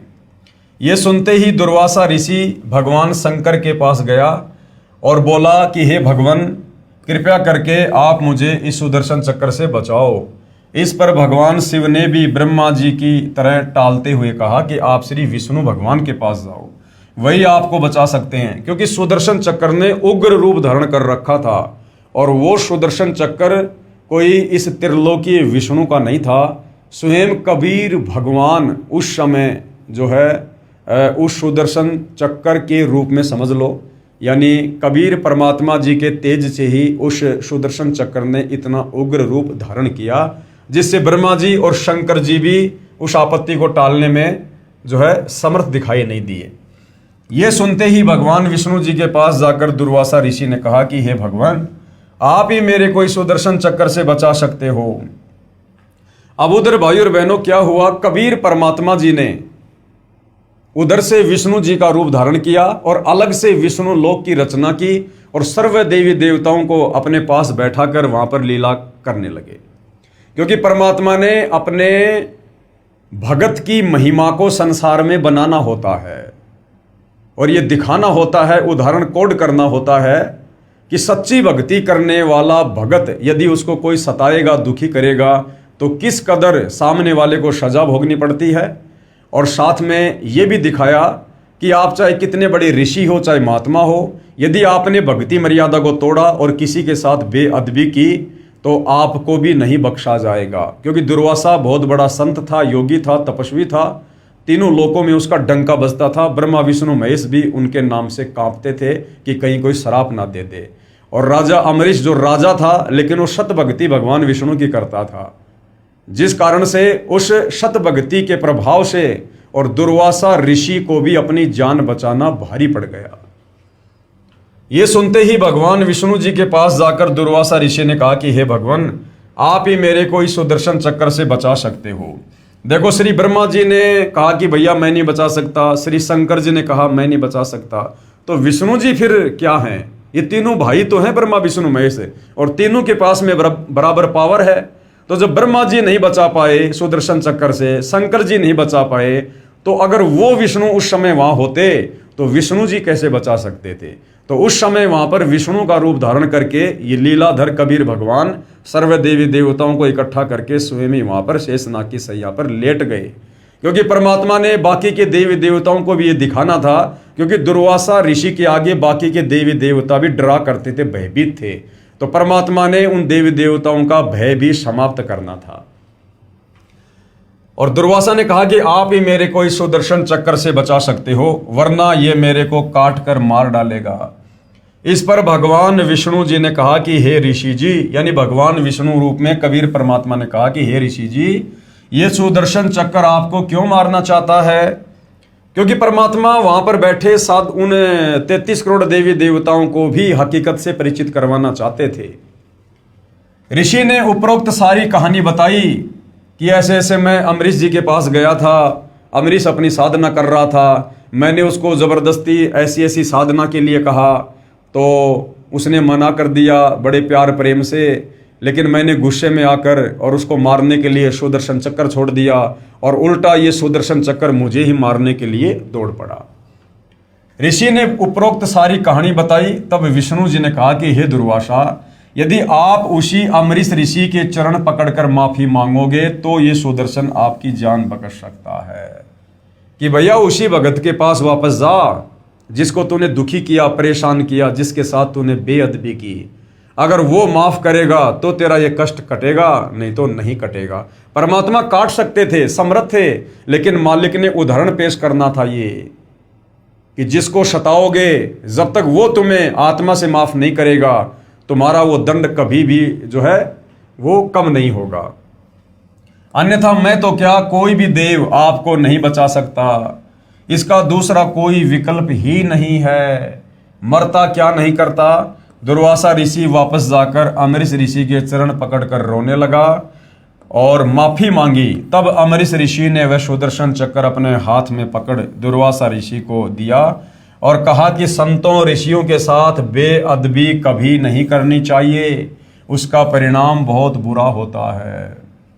श्री कृष्ण गुरु कशनी हुई और बचेगा कौन। श्री कृष्ण जी के आध्यात्मिक गुरु थे दुर्वासा जी। अब सोचिए, 3 लोक के भगवान विष्णु जी जो कृष्ण रूप में थे और जिन्होंने दुर्वासा को गुरु बनाया, तो दुर्वासा कितना शक्तिशाली होगा। और कहते हैं संतों के साथ बेअदबी करने पर जब परमात्मा ने दुर्वासा जैसों को भी नहीं बख्शा, तो आम व्यक्ति यदि साधु संतों को दुखी करेगा, परेशान करेगा, तो उनके साथ में क्या बीतेगी। जब श्री कृष्ण जी के गुरुजी दुर्वासा जैसे ऋषियों की ये हालत है, तो आम आदमी कैसे बच सकता है। तो भाई करोथा कांड से लेकर और बरवाला कांड में जिन जिन लोगों ने परम संत सतगुरु रामपाल जी के साथ में बेअदबी की है, उन तमाम भाई बहनों से दास प्रार्थना करेगा कि भाई अति शीघ्र अपने उन महापापों की, गुनाहों की क्षमा याचना कर लीजिएगा। परम संत बड़े दयालु होते हैं और सतगुरु रामपाल जी तो महादयालु हैं। हो सकता है परमेश्वर आप जी को माफ़ कर दें और आप उनसे उपदेश लेकर अपनी आत्मा के कल्याण के लिए भक्ति शुरू करें। अन्यथा परम संत सतगुरु रामपाल जी ने करोथा कांड में जिन जिन लोगों ने उनके साथ बेअदबी की है, उसका परिणाम उन्होंने परमात्मा के विधान अनुसार बता रखा है कि समय आने पर उन लोगों को इतने लंबे लंबे कीड़े पड़ेंगे, इतने लंबे लंबे कीड़े। तो भाई और बहनों, अभी समय है, परमात्मा धरती पर है और संत के धरती पर रहते सहते यदि उनको प्रसन्न किया जाए, उनसे माफ़ी मांगी जाए, तो हो सकता है आप उस दंड की सजा से बच सकते हो। अन्यथा साध वचन पलटे नहीं, चाहे पलट जाएं ब्रह्मांड। उसके बाद भाई और बहनों, ये पवित्र पुस्तक ज्ञान गंगा पेज नंबर 135। अभी तक हमने अध्यात्म के विषय में जो भी कुछ जाना है इस पवित्र पुस्तक से, सृष्टि रचना से लेकर भक्ति और भगवान की परिभाषा, उसके बाद सर्व धर्मशास्त्रों ने इस भक्ति को प्रमाणित किया है, सृष्टि रचना को समर्थन दिया है। जिन जिन संत महापुरुषों को कबीर परमात्मा सतलोक से चलकर आकर मिले, उन्होंने भी उनकी महिमा गाई है। और भी बहुत प्रकार से हमने इस आध्यात्मिक ज्ञान को समझा है और हमें विश्वास हुआ है। अब उसके बाद में कुछ ऐसे साधु संत यानी ऐसे भगत जो पहले नाम उपदेश प्राप्त करने से पूर्व बहुत ज़्यादा दुखी थे, परेशान थे, हर प्रकार से भटक चुके थे, दुखी हो चुके थे, बहुत सारे साधु संतों की शरण ग्रहण कर चुके थे, परंतु उनके जो 3 ताप के कष्ट थे, जो उनके भाग्य में लिखे हुए कर्म दंड थे, वो मिटने का नाम नहीं ले रहे थे, जिस कारण से उनका जीवन नरक बना हुआ था। और जैसे उनको परम संत सतगुरु रामपाल जी के विषय में पता चला, उन्होंने उनसे उपदेश प्राप्त किया और उनकी भक्ति शुरू की, और किस प्रकार से फिर आगे चलकर परमेश्वर ने उनके कर्म दंड के कांटे निकालने शुरू किए और उनका जीवन सुखी हुआ। इसी कड़ी में कुछ भक्तों ने अपने इंटरव्यू दिए हैं, जिनको पवित्र पुस्तक ज्ञान गंगा में शामिल किया गया है, ताकि उन पुण्यात्माओं के उन इंटरव्यूज को सुनकर और हमें भी सतगुरु रामपाल जी के ऊपर विश्वास हो और उनके द्वारा दी गई भक्ति पर विश्वास हो। विषय है भटकों को मार्ग, यानी जो भटक रहे थे परमात्मा प्राप्ति के लिए, लेकिन कहीं उनको शास्त्र अनुकूल साधना मिल नहीं रही थी, कोई सच्चा संत मिल नहीं रहा था, फिर उनको आगे चलकर किस प्रकार से सच्चा मार्ग मिलता है। भटकों को मार्ग विषय। भगत समाज प्रभु की वास्तविक भक्ति से कोसों दूर है। यानी जो भगत समाज है, केवल भारत देश का नहीं, पूरे विश्व का, जिस देश में वहाँ के धर्मगुरुओं के द्वारा जो भी भक्ति साधना करवाई जाती है, वो शास्त्रों के विरुद्ध है और उस शास्त्र विरुद्ध साधना को करने के चलते गीता अध्याय 16 श्लोक नंबर 23 और 24 के अनुसार हम भगवान की भक्ति से होने वाले लाभ प्राप्त नहीं कर सकते हैं, जिस कारण से भक्ति करते करते भी भगत समाज दुखी रहता है। तो भाई और बहनों, किस प्रकार से सतगुरु रामपाल जी की शरण में आने के बाद आत्माओं को खुशी मिलती है, लाभ मिलता है, उनके कर्म के कांटे निकलते हैं, आप जी यहां पर देखेंगे। सतलोक आश्रम करोथा, जिला रोहतक, हरियाणा में कबीर परमेश्वर के प्रकट दिवस के उपलक्ष्य में चल रहे 5 दिवसीय 18 से 22 जून 2005 तक सत्संग समारोह में भगत बसंत सिंह सैनी ने अपनी कहानी सुनाई, जो निम्नलिखित है, कृपया ध्यान से पढ़ें।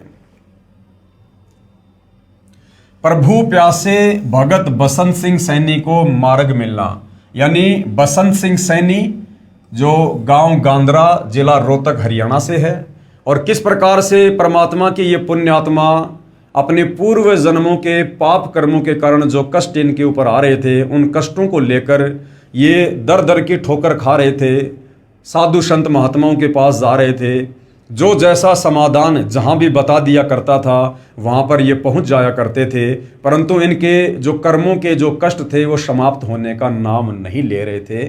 और इस परिवार की स्थिति ऐसी हो गई थी कि ये परिवार बिल्कुल समाप्ति की कगार पर था। और किस प्रकार से फिर सतगुरु रामपाल जी ने इस प्यारी आत्मा के हाथ को पकड़ा, अपनी शरण में लिया, और किस प्रकार से फिर ये परिवार जो महादुखी था, ये परिवार किस प्रकार से अपने जीवन को अध्यात्म की ऊंचाइयों पर लेकर जाता है। मैं बसंत सिंह सैनी गांव गांद्रा, जिला रोहतक, हरियाणा का रहने वाला हूं तथा पुराना पता मकान नंबर S161 पांडव नगर नजदीक मदर डेयरी, यमुना पार, दिल्ली 92 में रहता था। हमारे परिवार पर मानो दुखों का पहाड़ टूटा हुआ था, फिर भी परमात्मा को पाने की चाहत व दुखों की निवृत्ति के लिए संतों व महंतों के पास आते जाते रहते थे, परंतु कहीं भी दुखों का निवारण नहीं हुआ। हर संत यही कहता था कि बेटा कोई बात नहीं, मैं जो नाम दीक्षा देता हूं उन मंत्रों का जाप कर और जो भी दान धर्म की जो क्रिया है वो कर, तेरे पाप कर्म नष्ट हो जाएंगे।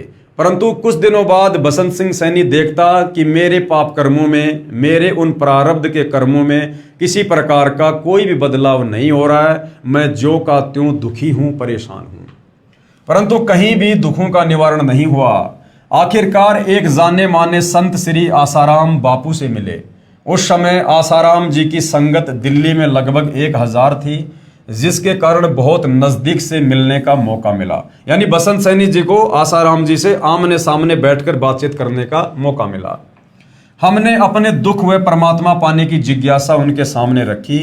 उन्होंने हमें 7 मंत्र दिए, ओम गुरु हरि ओम, ओम ए नमः, ओम नमो शिवाय, ओम नमो भगवते वासुदेवाय ही रामाय नमः व गायत्री मंत्र इत्यादि, जिनमें से एक छांटने के लिए कहा और एक सोहम मंत्र जो श्वास के द्वारा सो अंदर व है बाहर निकालकर जाप के लिए कहा गया। एकादशी व पूर्णिमा का व्रत, सोमवार का व्रत व अष्टमी का व्रत करने को कहा।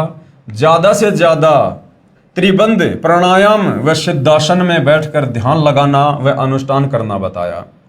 हमने मंत्र लिया तथा अपने दुख उनके सामने रोए तथा बताया कि हमारे ताऊ जी जो 40 साल पहले मर गए थे वो बहुत बड़ा प्रेत बना हुआ है। उसने हमारे 2 भाइयों को मार दिया, 8-10 भैंसों को मार दिया, 5-6 गायों को मार दिया। पशुओं का कोई भी बच्चा जीवित नहीं रहता। घर के सभी सदस्य बीमार रहते हैं, दुख के कारण बेहाल हैं तथा किसी भी काम धंधे को नहीं चलने देता। अब कह रहा है कि आपके पिताजी को लेकर जाऊंगा। हमने बापूजी से प्रार्थना की कि हमें बचाओ, परंतु 6 महीने बाद वह प्रेत हमारे पिताजी को भी ले गया। यानी आसाराम जी से नाम उपदेश लेने के बाद 6 महीने बाद बसंत सिंह सैनी का ताऊ जो प्रेत बना हुआ था, बसंत सिंह सैनी के पिताजी को भी ले गया, अर्थात उनकी भी मृत्यु हो गई। बापूजी ने कहा कि जो हुआ वह तो होना ही था। पशु आदि व धन की हानि तथा शारीरिक बीमारी तो पाप का भोग है। जो जीव के प्रारब्ध में लिखा होता है वह तो भोगना ही पड़ता है।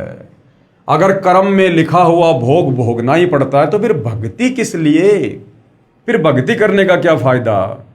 लेकिन भाई और बहनों, तत्व ज्ञान के अभाव में हम भी इन साधु संतों से ज़्यादा जुबान नहीं लड़ाया करते थे और हम ये संतोष कर लिया करते थे कि भाई जो ये कह रहे वो सत्य होगा, मेरे भाग में जो लिखा है वो तो मुझे भोगना ही पड़ेगा। और कहते थे कि आप भक्ति करते रहो, हम परमात्मा प्राप्ति के लिए लगे रहे। बापू जी के समझाने के बाद हम परमात्मा प्राप्ति के लिए पूरी श्रद्धा से लग गए तथा मैंने यानी बसंत दास ने सबसे पहले श्री आसाराम बापू आश्रम दिल्ली में 40 दिन का अनुष्ठान महंत नरेंद्र ब्रह्मचारी की सलाह से किया। इसके बाद 40 दिन के 6 अनुष्ठान आसाराम बापू आश्रम पचेड़ रतलाम मध्य प्रदेश के महंत काका जी की देख रेख में किए। उसके बाद 2 अनुष्ठान आसाराम आश्रम साबरमती अहमदाबाद गुजरात के मौन मंदिर में किए, जहाँ पर श्री आसाराम बापू जी से अच्छी तरह बात करने का मौका मिला। तब मैंने बापू जी से पूछा कि बापू जी, जिस परमात्मा को पाने के लिए मैं तथा सारा भगत समाज लगा हुआ है वो परमात्मा कौन है, कैसा है तथा कहाँ रहता है, बताने की कृपया करें। ये सुनकर बापू जी ने कहा कि आप लगे रहो, सब पता चल जाएगा। और बताया कि गीता जी के 1 अध्याय का पाठ प्रतिदिन करना है और कभी मेरे दर्शनों की इच्छा हो तो एक क्रिया बताता हूं कि 3 दिन तक एक कमरे में बंद हो जाओ। कमरे में बंद होने से पहले दिन खाना पीना छोड़ दो ताकि शाम तक लैट्रिन व बाथरूम से निवृत्ति हो जाए। उसके 3 दिन तक कुछ भी खाना पीना नहीं है और उस कमरे में बैठकर बापूजी का ध्यान करना है।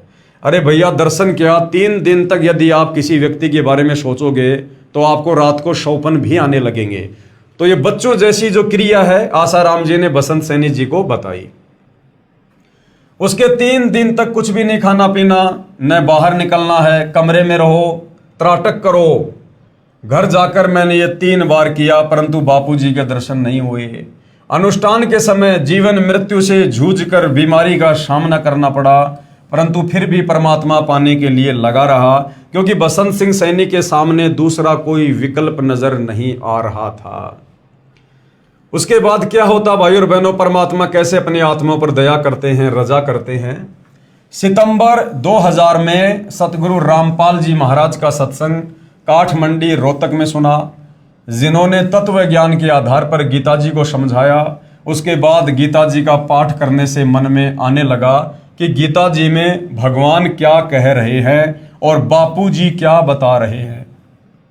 जब बसंत सिंह सैनी सौभाग्य से सतगुरु रामपाल जी की शरण में आए, यानी उनके सत्संग सुनने शुरू किए, और बापू जी के कहने पर गीता जी बसंत सिंह सैनी जी पहले पढ़ाई करते थे, तो जब सतगुरु रामपाल जी ने वास्तव में गीता जी पढ़ाई कि फला अध्याय और श्लोक हमें भक्ति और भगवान के विषय में क्या कह रहा है, तब बसंत सिंह सैनी को समझ में आने लगा कि बापूजी ने हमें गीता जी से क्या पढ़ाया था और अब सतगुरु रामपाल जी हमें वास्तव में क्या समझा रहे हैं। कहीं सचमुच हम भगवान के विरुद्ध तो साधना नहीं कर रहे हैं। सतगुरु रामपाल जी के द्वारा बताए गीता जी के अनुवाद को समझा तो अंतरात्मा रोने लगी तथा बापू जी से मिलकर ये सब शंकाएं पूछनी चाहिए। मैं बापू जी के पास गीता लेकर गया तथा गीता जी को दिखाकर सब शंकाएं पूछी परंतु बापू जी ने किसी भी शंका का समाधान नहीं किया। मैंने बापू जी से कहा कि बापू जी, आपको परमात्मा के बारे में नहीं पता तो आप भगत समाज को अपने पास क्यों उलझा रहे हो। इस पर बापू जी मेरी तरफ घूर कर बोले कि तू क्या जाने भक्ति के विषय में। मैं उठकर रोता हुआ अपने घर आ गया।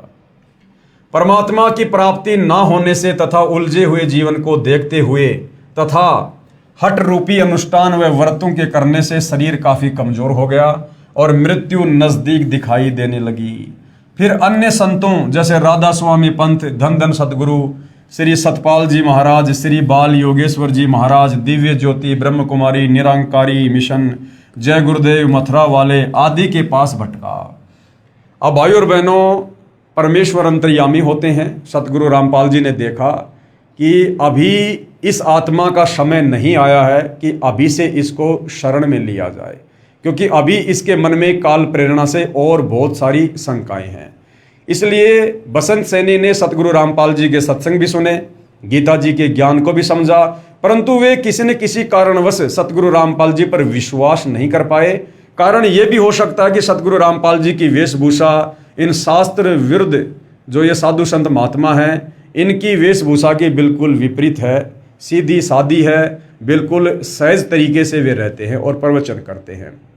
तो बसंत सैनी जी और भी बहुत सारे नामी गिरामी संत महंतों के पास गए, उनसे उपदेश लिया और अपने शंकाओं के समाधान के साथ साथ अपने प्रारब्ध में जो कष्ट थे उनके निवारण की भी उन्होंने जो है वो प्रार्थना की, परंतु कहीं कोई समाधान नहीं हुआ।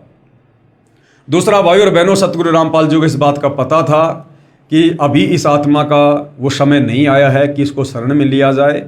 अभी इस आत्मा की और शंकाएं रहती हैं। जब तक सभी शंकाओं का समूल समाधान नहीं हो जाता है तब तक आत्मा दृढ़ होकर भक्ति पर नहीं लग सकती है। तो हर प्रकार से सतगुरु रामपाल जी बसंत सैनी जी के मन में जो उठने वाले विचार थे उनका समाधान करवाना चाहते थे कि हर प्रकार से ये हर किसी पंथ में संत के पास घूम ले, फिर ले, भटक ले, और जब हर कहीं से इनको निराशा हाथ लगे तो फिर ये हर प्रकार से तन मन धन से दृढ़ होकर जब इस मार्ग में लगेंगे तब परमात्मा इनकी पुकार को सुनेगा। परंतु जो निर्णायक ज्ञान सतगुरु रामपाल जी महाराज ने बताया वह उपरोक्त किसी भी संत व पंथ के पास नहीं है। मैं पश्चाताप करने लगा कि इस समय शायद पृथ्वी पर कोई भी संत ऐसा नहीं है जिसको परमात्मा प्राप्ति हुई है और जो ये बात बता सके कि वह परमात्मा कौन है, कैसा है और कहाँ रहता है। ये विचार कर मैं फूट फूट कर रातों रोता रहा। संतों से विश्वास उठ गया। मन में आने लगा कि जब श्री आसाराम जी जैसे सुप्रसिद्ध संत ही शास्त्र विधि त्याग कर मनमाना आचरण कर तथा करवा रहे हैं तो किस संत पर विश्वास किया जाए। सतगुरु रामपाल जी ज्ञान तो श्रेष्ठ बता रहे हैं परंतु इनके पास जन समूह कुछ भी नहीं है। बसंत सैनी जी के मन में क्या आया कि सतगुरु रामपाल जी का ज्ञान तो बहुत अच्छा है, शास्त्रों के अनुसार ही बता रहे हैं, परंतु इनके पास भक्तों की भीड़ तो है नहीं। और नादानी में हम ये सोचा करते थे कि जिन संतों के पास में लाखों करोड़ों भगत होंगे वो वास्तव में पूर्ण संत होगा। सतगुरु रामपाल जी ज्ञान तो श्रेष्ठ बता रहे हैं परंतु इनके पास जन समूह कुछ भी नहीं है, यानी संगत इनके पास केवल नाम मात्र है। ये पूर्ण संत कैसे हो सकते हैं, ये शंका मन में आई। कुछ दिनों के बाद सतगुरु रामपाल जी महाराज का एक शिष्य हमारे गांव का मिला तथा मेरी कहानी सुनकर उसने मुझे फिर से परमात्मा स्वरूप पूर्ण संत सतगुरु रामपाल जी के सत्संग में दोबारा लाकर बैठा दिया। मैंने 1 घंटे का सत्संग सुना और सत्संग के बाद रोता हुआ महाराज जी से मिला। महाराज जी ने मुझे सीने से लगाकर कहा कि जिस संत के पास आप जाते हो वे शास्त्र विधि त्याग कर मनमाना आचरण कर तथा करवा रहे हैं। जैसा ये सब वे पहले से ही जानते थे कि मुझे क्या चाहिए और मेरी शंकाओं का समाधान सतगुरु रामपाल जी महाराज ने अपने चरणों में बैठाकर इस प्रकार से किया। तत्वदर्शी सतगुरु रामपाल जी महाराज ने बताया कि पवित्र गीता जी अध्याय 9 मंत्र 25 में पितर पूजना अर्थात श्राद्ध निकालना मना किया है। अन्य देवी देवताओं की पूजा करने वालों को मंद बुद्धि वाले लिखा है। गीता जी अध्याय 7 मंत्र 12 से 15 तथा 20 से 23 तक। परंतु श्री आसाराम जी श्राद्ध महिमा नामक पुस्तक में श्राद्ध निकालने की श्रेष्ठ विधि बताते हैं। संत श्री आसाराम जी के साबरमती अहमदाबाद आश्रम से प्रकाशित पत्रिका ऋषि प्रसाद अंक 135 मार्च 2004 में लिखा है कि भूत पूजने वाले तथा पितरों को पूजने वाले तथा अन्य देवी देवताओं को पूजने वाले क्या बनेंगे। पढ़िए पत्रिका के अगले अंक में। अगले अंक की पत्रिका ऋषि प्रसाद अंक 136 अप्रैल 2004 पेज नंबर 19 में लिखा था कि भूत पूजने वाले भूत लोकों को प्राप्त होंगे।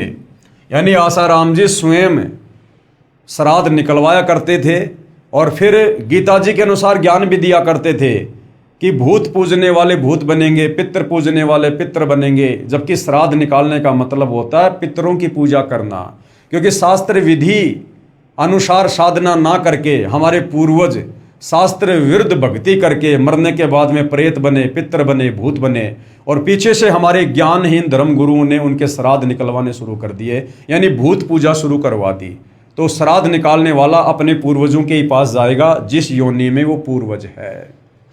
तो श्री आसाराम जी ज्ञान तो बताते थे गीता जी के अनुसार और साधना करवाते थे गीता जी के विपरीत, कि भूत पूजने वाले भूत लोगों को प्राप्त होंगे तथा पितर पूजने वाले पितर लोगों को प्राप्त होंगे तथा श्री कृष्ण जी के पुजारी भगवान श्री कृष्ण जी के बैकुंठ लोक को प्राप्त होंगे। विचारें, श्री आसाराम जी द्वारा प्रकाशित श्राद्ध महिमा नामक पुस्तक में पितर पूजने की अच्छी विधि भी लिखी है कि एक श्रेष्ठ क्वालिटी के भूत कैसे बने। यानी श्राद्ध निकालने की अच्छी विधि का मतलब है कि मरने के बाद में अच्छी क्वालिटी का भगत कैसे बना जाए। कृपया सोचें, कोई व्यक्ति ये भी कह रहा हो कि कुएं में गिरने वाले मृत्यु को प्राप्त होते हैं, फिर स्वयं ही कुएं में गिरने का परामर्श भी कर रहा है तथा कह रहा है कि कुएं में गिरने की अच्छी विधि बताता हूं कि दोनों कदम उठाकर एकदम छलांग लगाओ। ये कुएं में गिरकर मरने की श्रेष्ठ विधि है। जो ऐसा नहीं करता वो दोषी है। क्या वह व्यक्ति नेक है? क्या वो साधु संत नेक है?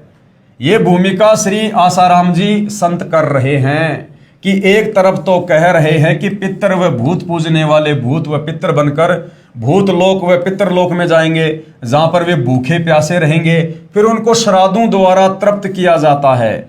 एक और विचारणीय विषय है कि जब अपने माता पिता जीवित थे तो वे प्रतिदिन कम से कम 2 बार भोजन किया करते थे। अब मृत्यु के पश्चात वे श्री गीता जी के विरुद्ध साधना करके दुखदायी भूत व पितर योनि को प्राप्त कर चुके हैं। अब एक दिन के श्राद्ध से वे कैसे तृप्त हो सकते हैं? यानी जब वो धरती पर थे, जीवित थे, वो दिन में 2 बार या 3 बार खाना खाते थे, तब जाकर उनकी तृप्ति होती थी। अब भूत बनने के बाद भूत को तो और ज्यादा भूख प्यास लगती है और हम उनका साल में 1 बार श्राद्ध निकाल रहे हैं। तो जो माता पिता जीवित रहते समय दिन में 3 बार भोजन किया करते थे, अब मरने के बाद में साल में मात्र 16 दिन या 1 दिन उनको भोजन खिलाने से उनकी तृप्ति कैसे हो सकती है? ये भी हमारे को धर्म गुरुओं ने मूर्ख ही बना रखा था। बाकी 64 दिन वो क्या खाएंगे जिसके लिए संत व गुरुजन दोषी हैं, जो भोली भाली आत्माओं को गुमराह कर रहे हैं। शास्त्र ज्ञान से अपरिचित संत ही इस जीव को शास्त्र विधि रहित साधना करवाकर दुखदायी योनियों में डलवाते हैं। श्री आसाराम जी श्री शिव जी की उपासना का मंत्र ओम नमो शिवाय व श्री विष्णु जी का मंत्र ओम नमो भागवते वासुदेवाय बताते हैं। इसी के अतिरिक्त हरि ओम, ओम गुरु आदि नामों में से कोई एक मंत्र अपनी इच्छा अनुसार चुन लेने को कहते हैं तथा सोहम को 2 हिस्से करके श्वास द्वारा सुमरण करना आदि मंत्र देते हैं, जो किसी शास्त्र में प्रमाण नहीं है। यानी 8-10 मंत्र भगत के सामने रख देते हैं और कहते हैं कि अपनी इच्छा से जो आपको अच्छा लगे इनमें से एक मंत्र चूज कर लो, उसका जाप करो। तो सतगुरु रामपाल जी अब क्या समझा रहे हैं कि कितनी बड़ी नादानी और ये सुप्रसिद्ध संत करते हैं।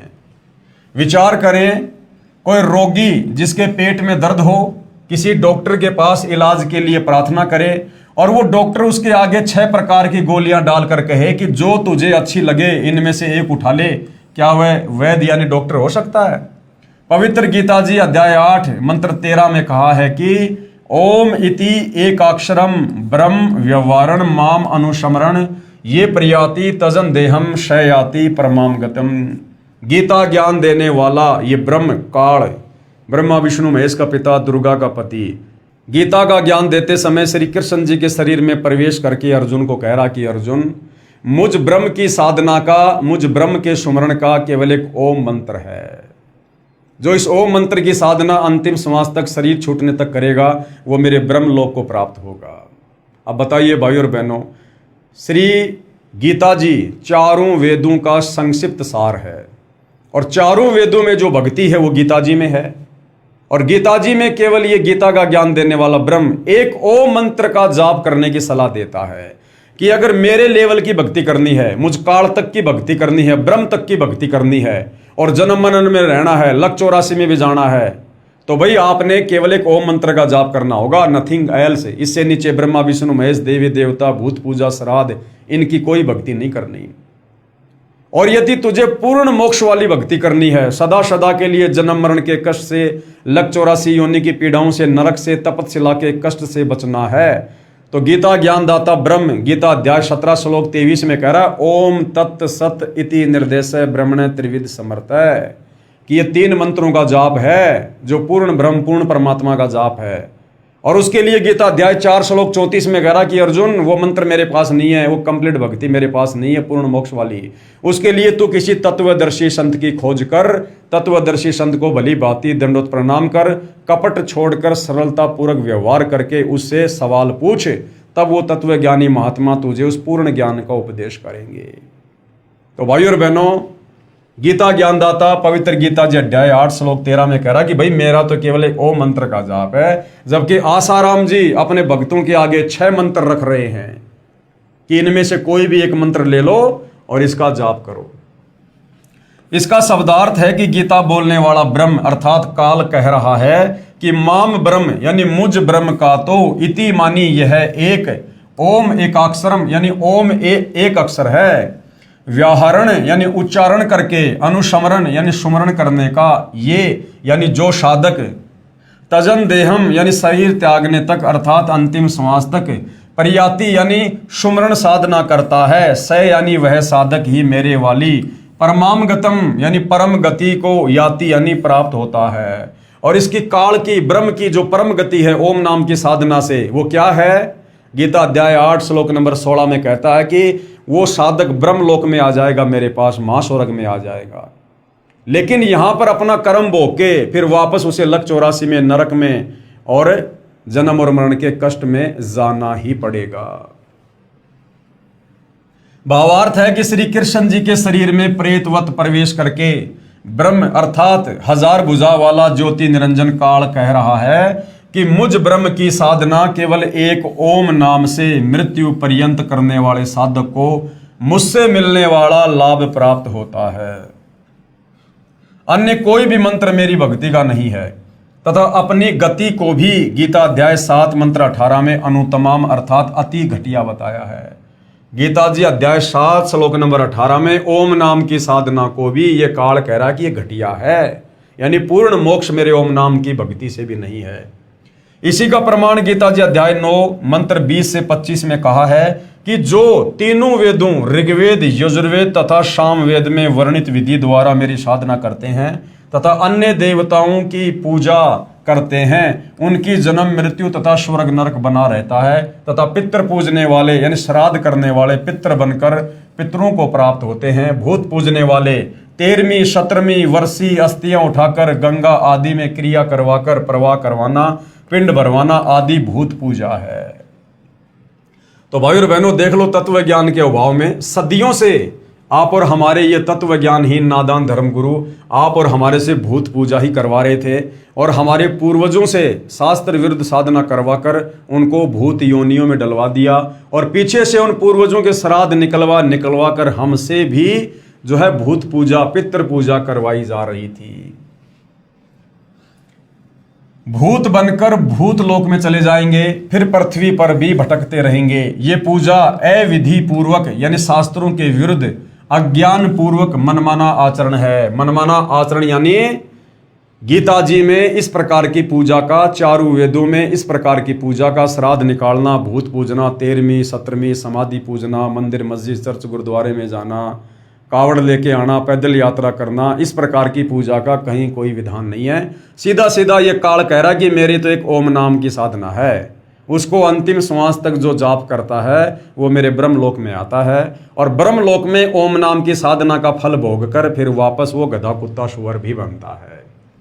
इसलिए व्यर्थ है प्रमाण गीता अध्याय 16 श्लोक 23 और 24 में। विशेष यहाँ चौथे अर्थर्वेद का विवरण इसलिए नहीं है कि इसमें पूजा विधि कम तथा सृष्टि रचना अधिक है। चौथा जो वेद है अर्थर्वेद, उसमें सृष्टि रचना का ज्ञान ज्यादा है, धर्म कर्म की जानकारी कम है। इसलिए गीता अध्याय 18 श्लोक 62 में कहा है कि उस परमात्मा की शरण में जाओ। गीता जी अध्याय 18 श्लोक 62। गीता जी का ज्ञान कौन दे रहा है? ये ब्रह्म, ये काल, ब्रह्मा विष्णु महेश का पिता। हिंदू समाज ये मानता है कि श्री विष्णु जी रूप में श्री कृष्ण जी ने ये गीता जी का ज्ञान दिया और हिंदू समाज अपनी अज्ञानता के चलते श्री विष्णु यानी श्री कृष्ण से बड़ा किसी को भगवान नहीं मानता। तो भाई चलो आपकी बात बड़ी करते हैं। वैसे तो गीता जी का ज्ञान श्री कृष्ण जी के शरीर में प्रवेश करके और काल ने दिया है, ब्रह्म ने दिया है।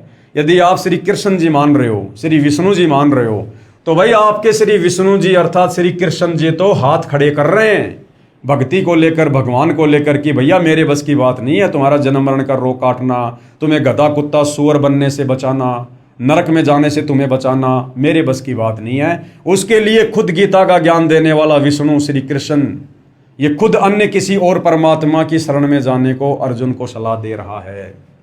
इसलिए गीता अध्याय 18 श्लोक 62 में कहा है कि उस परमात्मा की शरण में जा, अपने से अन्य किसी और परमात्मा की शरण में जाकर भक्ति करने को अर्जुन को सलाह दे रहा है, जिससे तेरी पूर्ण मुक्ति होगी, यानी तेरा जन्म मरण का रोग समाप्त होगा, तुझे मोक्ष मिलेगा तथा परम शांति तथा शाश्वत स्थान अर्थात सतलोक को प्राप्त होगा, जिस सतलोक को हम छोड़कर आए थे।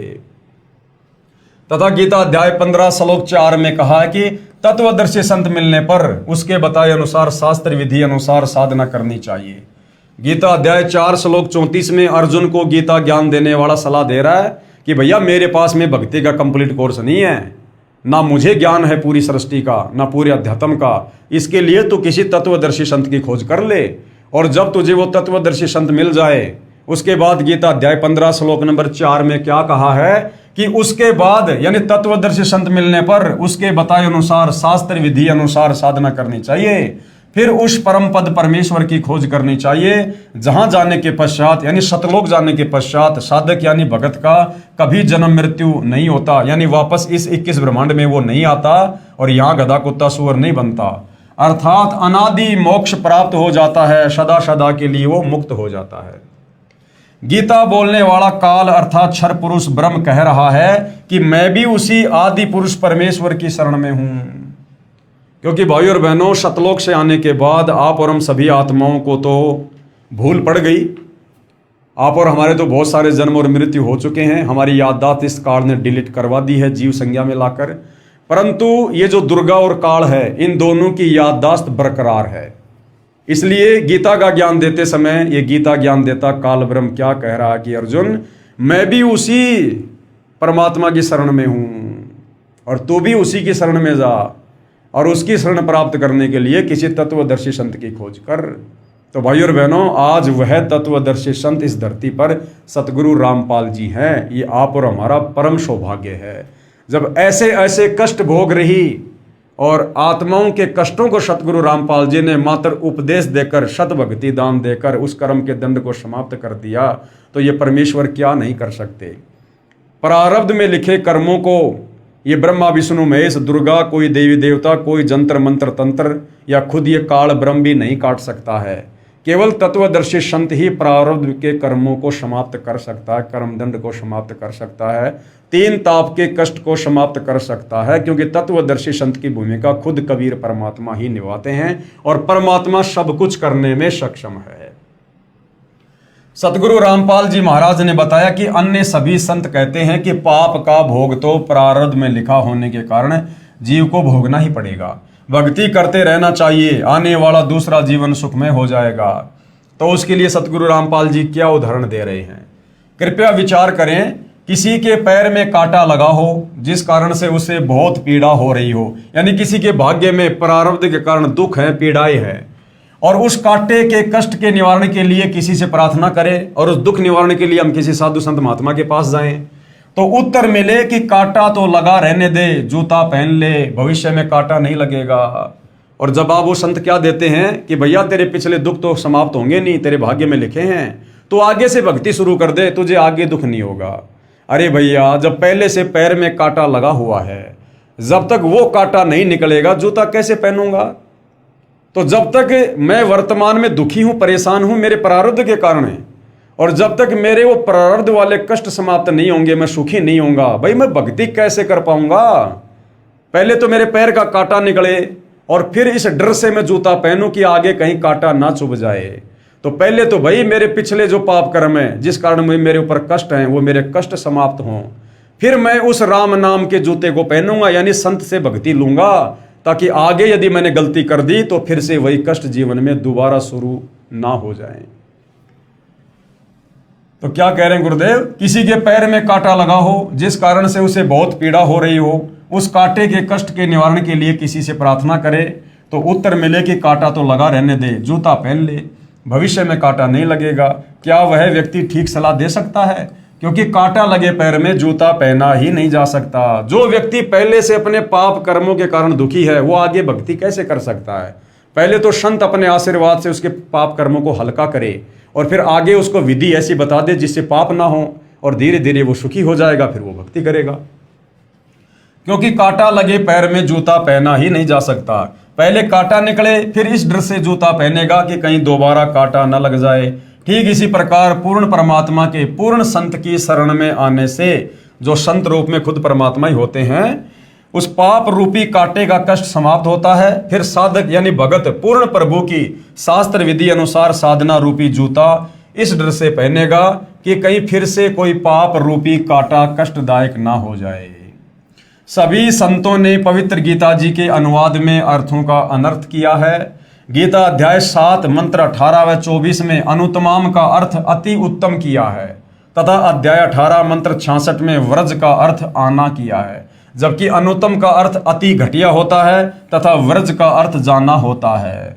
अब क्या है भाइयों और बहनों, तत्व ज्ञान के अभाव में चाहे कोई कितना बड़ा विद्वान हो, कितना बड़ा धर्मगुरु हो, वो ब्रह्मा विष्णु महेश से ऊपर किसी को परमात्मा नहीं मान सकता। इसलिए वो घुमा फिरा के इन्हीं की महिमा करता रहता है, क्योंकि उसे ऊपर की शक्तियों का, ऊपर के भगवानों का ज्ञान नहीं, उसको सृष्टि रचना का ज्ञान नहीं है। जिस कारण से इन्होंने गीता जी के अनुवाद में भी अर्थों का अनर्थ कर दिया। तत्व ज्ञान के अभाव से तथा ज्ञानहीन गुरुओं के कारण ही सर्व भगत समाज शास्त्र विधि रहित साधना करके मनुष्य जीवन व्यर्थ कर रहा है।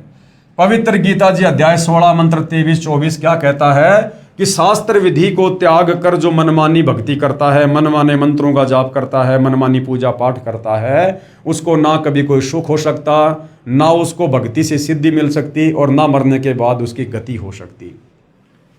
सर्व पवित्र धर्मों की पवित्र आत्माएं तत्व ज्ञान से अपरिचित हैं, जिस कारण नकली गुरुओं, संतों, महंतों तथा ऋषियों का दाव लगा हुआ है।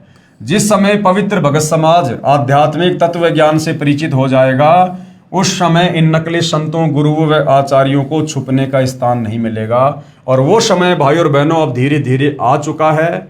सन 2030-32 के बाद में इन नकली संतों को या तो ये सतगुरु रामपाल जी की शरण में आ जाएंगे, अन्यथा इनको धरती पर छुपने की जगह नहीं मिलेगी। उपरोक्त सच्चाई को आंखों देखकर मैं तथा अन्य परिवार के सदस्य यानी बसंत सिंह सैनी जी कह रहे हैं कि सतगुरु रामपाल जी के सत्संग सुनकर और उनसे ये परामर्श लेकर और आंखों देखकर मैं तथा अन्य परिवार के सदस्य सतगुरु रामपाल जी महाराज के चरणों में लगे हैं। पूरे परिवार में कोई बीमारी नहीं रही, और जो भूत कभी परिवार के किसी सदस्य को मार देते थे, किसी पशु को मार देते थे, काम धंधे को नहीं चलने देते थे, वे घर से ही नहीं गांव से भी भाग गए तथा दूसरे रिश्तेदारों के घर चले गए, जो अब भी श्री आसाराम जी के पुजारी हैं। वहां जाकर भूत कहते हैं कि उनके बसंत सैनी आदि के घर तो परमात्मा का निवास हो गया है, उनको परमात्मा स्वरूप पूर्ण संत मिल गए हैं, अब उनके पास नहीं जा सकते। जिस प्रकार आपके घर में बहुत ज़्यादा मच्छर हैं और आप मार्केट से ऑल आउट खरीद के लाते हो और अपने घर पर लगा देते हो, तो आपके घर से तो मच्छर भाग जाएंगे, फिर वो आड़ोसी पड़ोसियों के घर में घुसेंगे। इस प्रकार बसंत सैनी ने सतगुरु रामपाल जी का भक्ति रूपी ऑल आउट नाम उपदेश लेकर अपने घर पर लगा लिया, यानी परमात्मा को विराजमान कर लिया। अब जिस घर में समर्थ शक्ति बैठी है वहां पर भूत प्रेत क्या कर सकते हैं? उन्होंने मजबूरीवश वो घर छोड़ना पड़ेगा, और फिर छोड़ेंगे तो क्या करेंगे? आड़ोसी पड़ोसी रिश्तेदारों के जाएंगे वो। हम उनके पास नहीं जा सकते। वो भूत क्या कहते हैं? हम उनके पास नहीं जा सकते। सतगुरु रामपाल जी से उपदेश के पश्चात हम पूरी तरह से स्वस्थ व सुखी जीवन जी रहे हैं। हमारे परिवार व रिश्तेदारों के लगभग 200 सदस्यों ने सतगुरु रामपाल जी महाराज का उपदेश प्राप्त कर लिया है। जो पहले श्री आसाराम जी महाराज के शिष्य थे, अब सतगुरु रामपाल जी के द्वारा बताए तत्व ज्ञान को समझकर लगभग 10,000 श्री आसाराम जी के शिष्य भी सतगुरु रामपाल जी महाराज की शरण में आ चुके हैं, और आने वाले समय में सारे के सारे ही आएंगे। जितने भी संतों की संगत है, यदि वो आने वाले युग परिवर्तन के दौर में जीवित रहे तो सतगुरु रामपाल जी के अलावा दूसरा कोई ठिकाना भक्ति का नहीं होगा। वे भी मेरे की तरह पश्चाताप कर रहे हैं। मेरी भगत समाज से प्रार्थना है, बसंत सैनी जी कह रहे हैं कि मेरी भगत समाज से प्रार्थना है। भगत समाज यानी परमात्मा चाहने वाली आत्माएं जो अन्य नकली साधु संत महात्माओं के चक्कर में फंसी हुई हैं, उनसे प्रार्थना है कि जिनको भी परमात्मा पाने की तड़फ है, तलाश है, कृपया परमात्मा स्वरूप पूर्ण सतगुरु रामपाल जी महाराज के चरणों में आकर अपने जीवन को सुखी बनाएं तथा परमात्मा को प्राप्त करें। भगत बसंत दास, ये उनके मोबाइल नंबर हैं, फिलहाल चालू हैं या बंद हैं। ये आप जी फ़ोन करके यदि आपको किसी प्रकार की शंका हो, आपको लगे कि ये बनावटी कहानी है, ऐसा नहीं हो सकता, तो अपनी शंका निवारण के लिए आप जी यदि ये नंबर चालू है तो आप इस पर कॉल करके समाधान प्राप्त कर सकते हैं। उसके बाद एक और भगत आत्मा की आत्मकथा है, अद्भुत करिश्मा। पूजनीय गुरुदेव जी दंडवत प्रणाम। मैं भगत नथुराम गांव छावला दिल्ली से अपने परिवार की खुशी आदरपूर्वक सूचित करना चाहता हूं कि जनवरी सन 2000 के आरंभ में सतगुरु रामपाल जी महाराज का प्रवचन सत्संग ताजपुर गांव दिल्ली में श्री मुरारी भगत के निवास पर चल रहा था। तो एक अन्य भगत की बेटी ने मेरी पत्नी श्रीमती बिमला देवी, जो कि छावला से है, उससे कहा कि चाची जी, पड़ोस के गांव में जो सत्संग चल रहा है, यदि आप उस महाराज से नाम ले लो तो आपका असाध्य रोग, यानी जो रीढ़ की हड्डी में 1 इंच का फासला था, जिस कारण से बहुत ज़्यादा पीड़ा थी, ठीक हो सकता है। तो मेरी पत्नी ने उस लड़की से कहा कि all India medical institute of research centre of science Delhi में, जिसका 2.5 वर्ष इलाज चलकर असफल हो चुका हो, तो उस एक नाम या शब्द में कौन सी शक्ति है जो मेरा असाध्य रोग ठीक हो जाएगा। काफ़ी देर तक दोनों की बहस चलती रही। अंत में धीरे चलकर उस सत्संग में जाने का निर्णय लिया गया। परम पूज्य सतगुरु रामपाल जी महाराज के प्रवचन अमृतवाणी सुनकर अधूरी छूटी हुई भक्ति का तार पुनः बंदी छोड़ से जुड़ गया। यानी वो आत्मा पहले किसी जन्म में सतगुरु रामपाल जी की शरण में थी, अब फिर से वो अधूरा तार, वो भक्ति वापस शुरू हो गई। और 2.5 वर्ष के इलाज से फायदा ना पाकर केवल नाम के सुमरण से, जो नाम सतगुरु रामपाल जी देते हैं, जो शास्त्र प्रमाणित हैं, जो इन यहाँ की शक्तियों के, देवी देवताओं के जो बीज मंत्र हैं, मूल मंत्र हैं, उस सुमरण से 5 दिन के अंदर ही असाध्य रोग ठीक हो गया। इससे पूर्व डॉक्टरों ने उनको बैठने व खड़ा होने की सख्त मनाही की थी, जो आज भी ट्रीटमेंट स्लिप पर लिखा है, तथा वह 1 इंच के फासले के एक्सरे भी मौजूद हैं। सबसे बड़ी समस्या मेरी पत्नी को ये थी कि उनसे बैठकर पाखाना नहीं किया जाता था, यानी बैठकर वो फ्रेश नहीं हो सकती थी, और हाथ धोने के समय तो 10-15 मिनट रोना पड़ता था, क्योंकि ज़्यादा झुकने पर ज़्यादा दर्द होता था।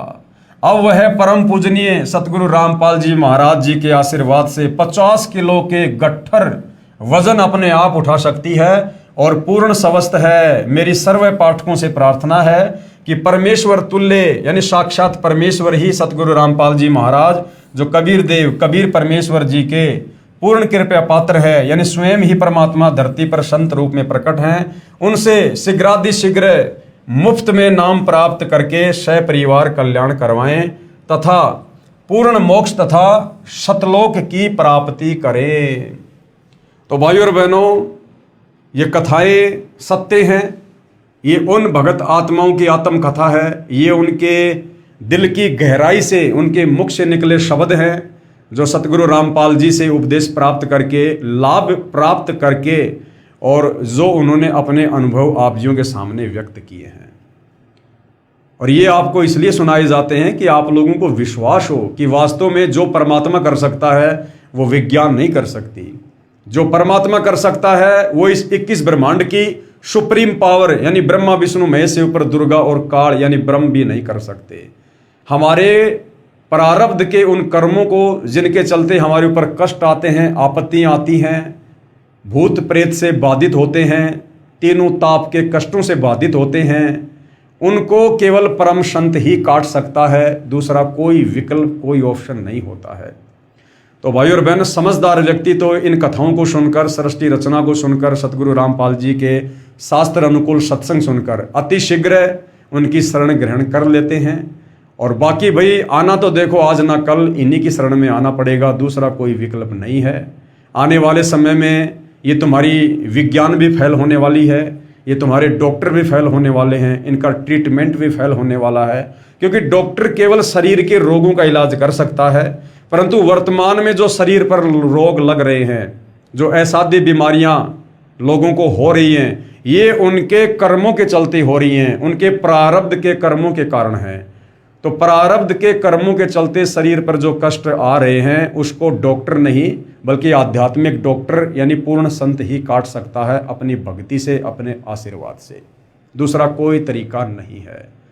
तो भाइयों और बहनों, पवित्र पुस्तक ज्ञान गंगा के ऊपर बन रहे वीडियो में आज हमारा ये 19वें नंबर का वीडियो था, और प्रत्येक वीडियो से हमें अध्यात्म के विषय में बहुत गहरी गहरी जानकारियां प्राप्त हो रही है, जिससे हमारा विश्वास बढ़ रहा है और भक्ति करने में हमारी रुचि बढ़ रही है।